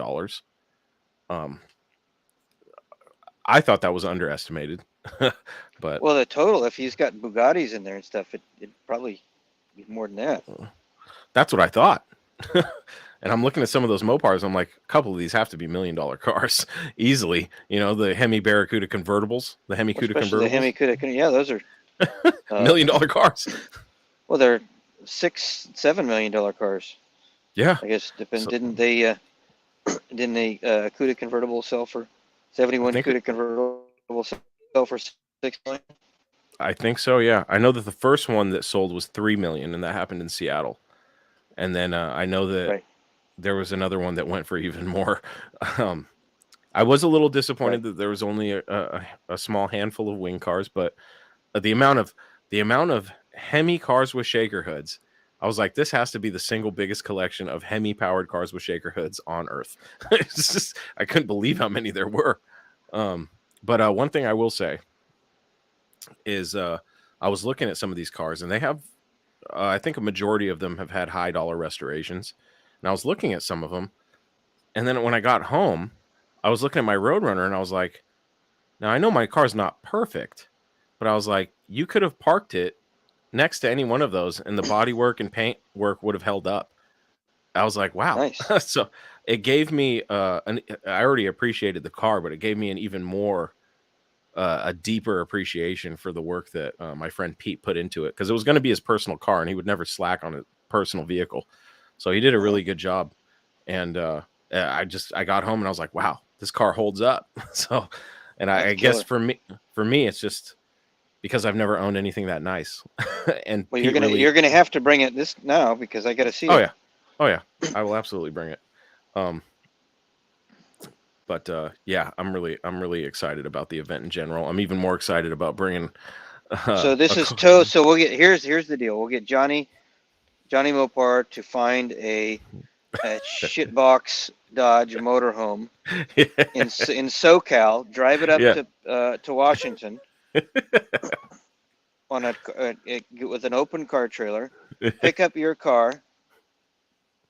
Fix your car once you get it back to the track with the shitbox motorhome, so you can officially drive it into the track, so you Yeah. can be eligible for the. Uh, I I will never forgive myself if I don't drive that car in Las Vegas. But everything I've got my schedule planned out for how uh, the Is process there of how anything I'm else going to you build need, or this you just car. need to get the motor done? The motor's done. I just need I've got a $10,000 worth of receipts for the build. So the engine's been built, the cam's broken in, it's been dyno tuned. I just need to put together the electronics, put the radiator in, put the hoses on, um, and it's pretty much ready to go. Uh, Tranny's in it. Transmission's in it. I do have to change the tail housing because it's a 68 Charger 4-speed, and Yeah. so but I don't think it's a rebuilt transmission. So I'm thinking about yanking the whole thing and just taking it to a local transmission, because I've never rebuilt an 833, and I really don't want to risk uh, blowing the transmission apart and not being able to get it back together because I don't know what I'm doing. Uh, so I'm probably going to have it built and then just bolt it into the car for peace of mind's sake. Sure. I would really like to build one, so I'll find a core down the line, and I'll rebuild one at another time. But I really don't want to risk sabotaging myself to get the car to Musclecars at the Strip. Um, Sure. so I got a quote for about $1,000 to have it fully rebuilt. So that's what I'm going to do. Um, and other than that, I got so many parts for that car. I need some. If I really want to go all the way, the first goal is just to get it running. Once it's running, then I got to work on this. I want to rebuild the front suspension, which isn't that expensive. And then if it's got a rebuilt transmission, it's ready to go. Throw the drive line in it, which I have. Why do you Um, have to rebuild the front suspension? Is it it's dead old. or? It's original. I want it to be if I've got it You just got to blown apart. get a press. You press the bushings out and in and. I was looking at some of the front suspension kits that are out there, and Mm-hmm. they're reasonably priced. Yep. Um, so regardless, uh, it doesn't need to be anything extreme. The car is pretty together, with the exception of the interior and a little bit of the engine. And the glass needs to be put in, but it's nothing too crazy. I told a couple of the people that asked, I was like, I'll drive it to Vegas without any glass in it. Like, I'm not driving the car I'm trailering the car to Vegas, but I was like, I'll pull that thing off the trailer with no glass. I don't care. I was like, as long as it runs and drives, I'm driving that. I'll drive it with no glass down the strip. I don't care. I was like, I'm driving that car. So, Good. but the only problem I've been having is finding the upholstery for this thing. So I got to make a couple phone calls and see. Um, I think I was telling you about that on the phone. I got to figure Yeah. that out. But It does have seats. I just don't like the seat covers that are on it. So if I have to roll those just to have something to sit on, I'll do it. I don't care. The car's going to be there. Good. I'm hoping people will be like, why is this in the project car section? It's done. And I'm like, I know, right? It was a project. That'll be a huge milestone for me because every project I've had, I've failed at and sold. So I'm hoping that this one is the one. Especially, like I said, I gave up my beloved truck for this, so I don't want to blow it, and I have Is to. the motor built at all? Yeah, it's got a little carb on it. Well, because if it's a 72 340, then you don't have the big valves in it. It's a warranty block with X heads. And X heads. Yeah, so it's been warmed over a little bit. I think it dynoed.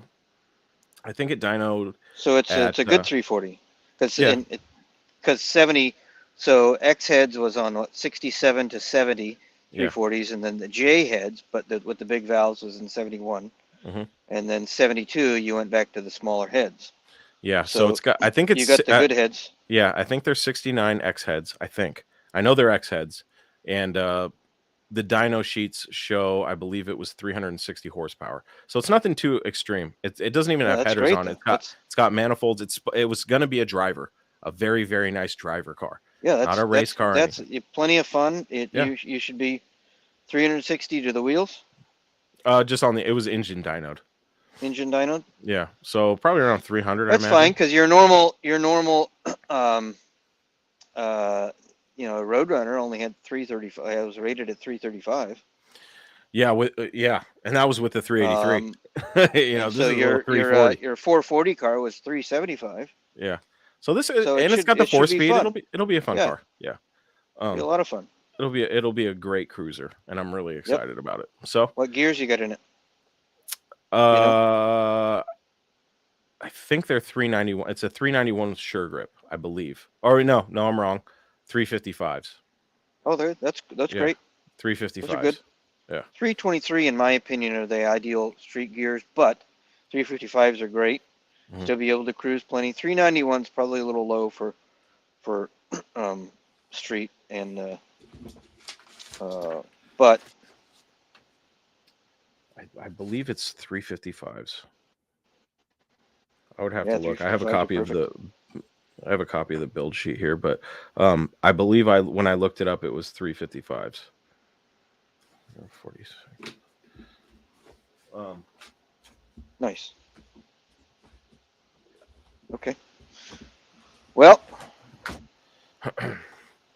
but it was great having you on, Bill. It's been a while since we had you on the show. I'm glad we got you on today. Yeah. Thanks for having me, Chris. Yeah, you're welcome back anytime. I know that Phil and I were talking about doing another promotion because I'm going to be promoting the event from here on. Yeah, you're more than welcome to come back. I'd like to have you back with Phil to talk some more about mats. Okay. And if anybody has any questions about like I said, the Chrysler Club, I'm on a crusade to try to preserve the history. Not just to the club, but Chrysler, of course. We don't know how much longer Chrysler's going to be around. Hopefully, well longer, but yeah, it's reduced to a make at this point, and we don't know how much longer Chrysler's going to be around. So, I heard they had a concept airflow. Is that true? Yes, like they brought back the name. It's a concept airflow. It's electric. So we'll see how that goes. Carlos Tavares has said he sees it as one leg of a three-legged stool, so necessary for the entire company, but we'll see. Oh man! All right, buddy. Well, we will see you. We'll see you next time. We'll get you on for the Musclecars at the Strip show that we're gonna have. Sounds good, Chris. Thanks. All right, buddy. Thank you.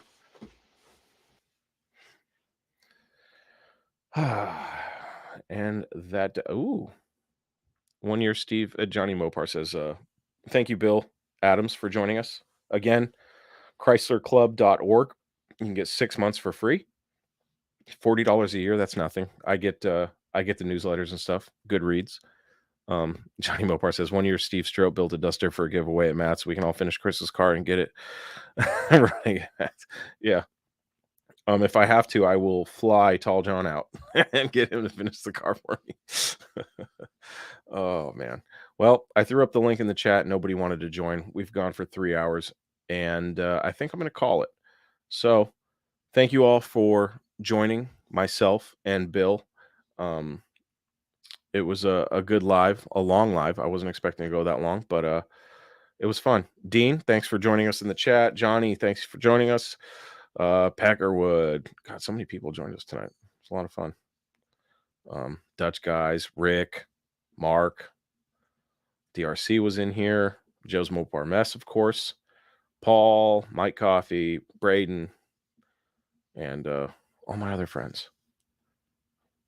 Thanks for joining.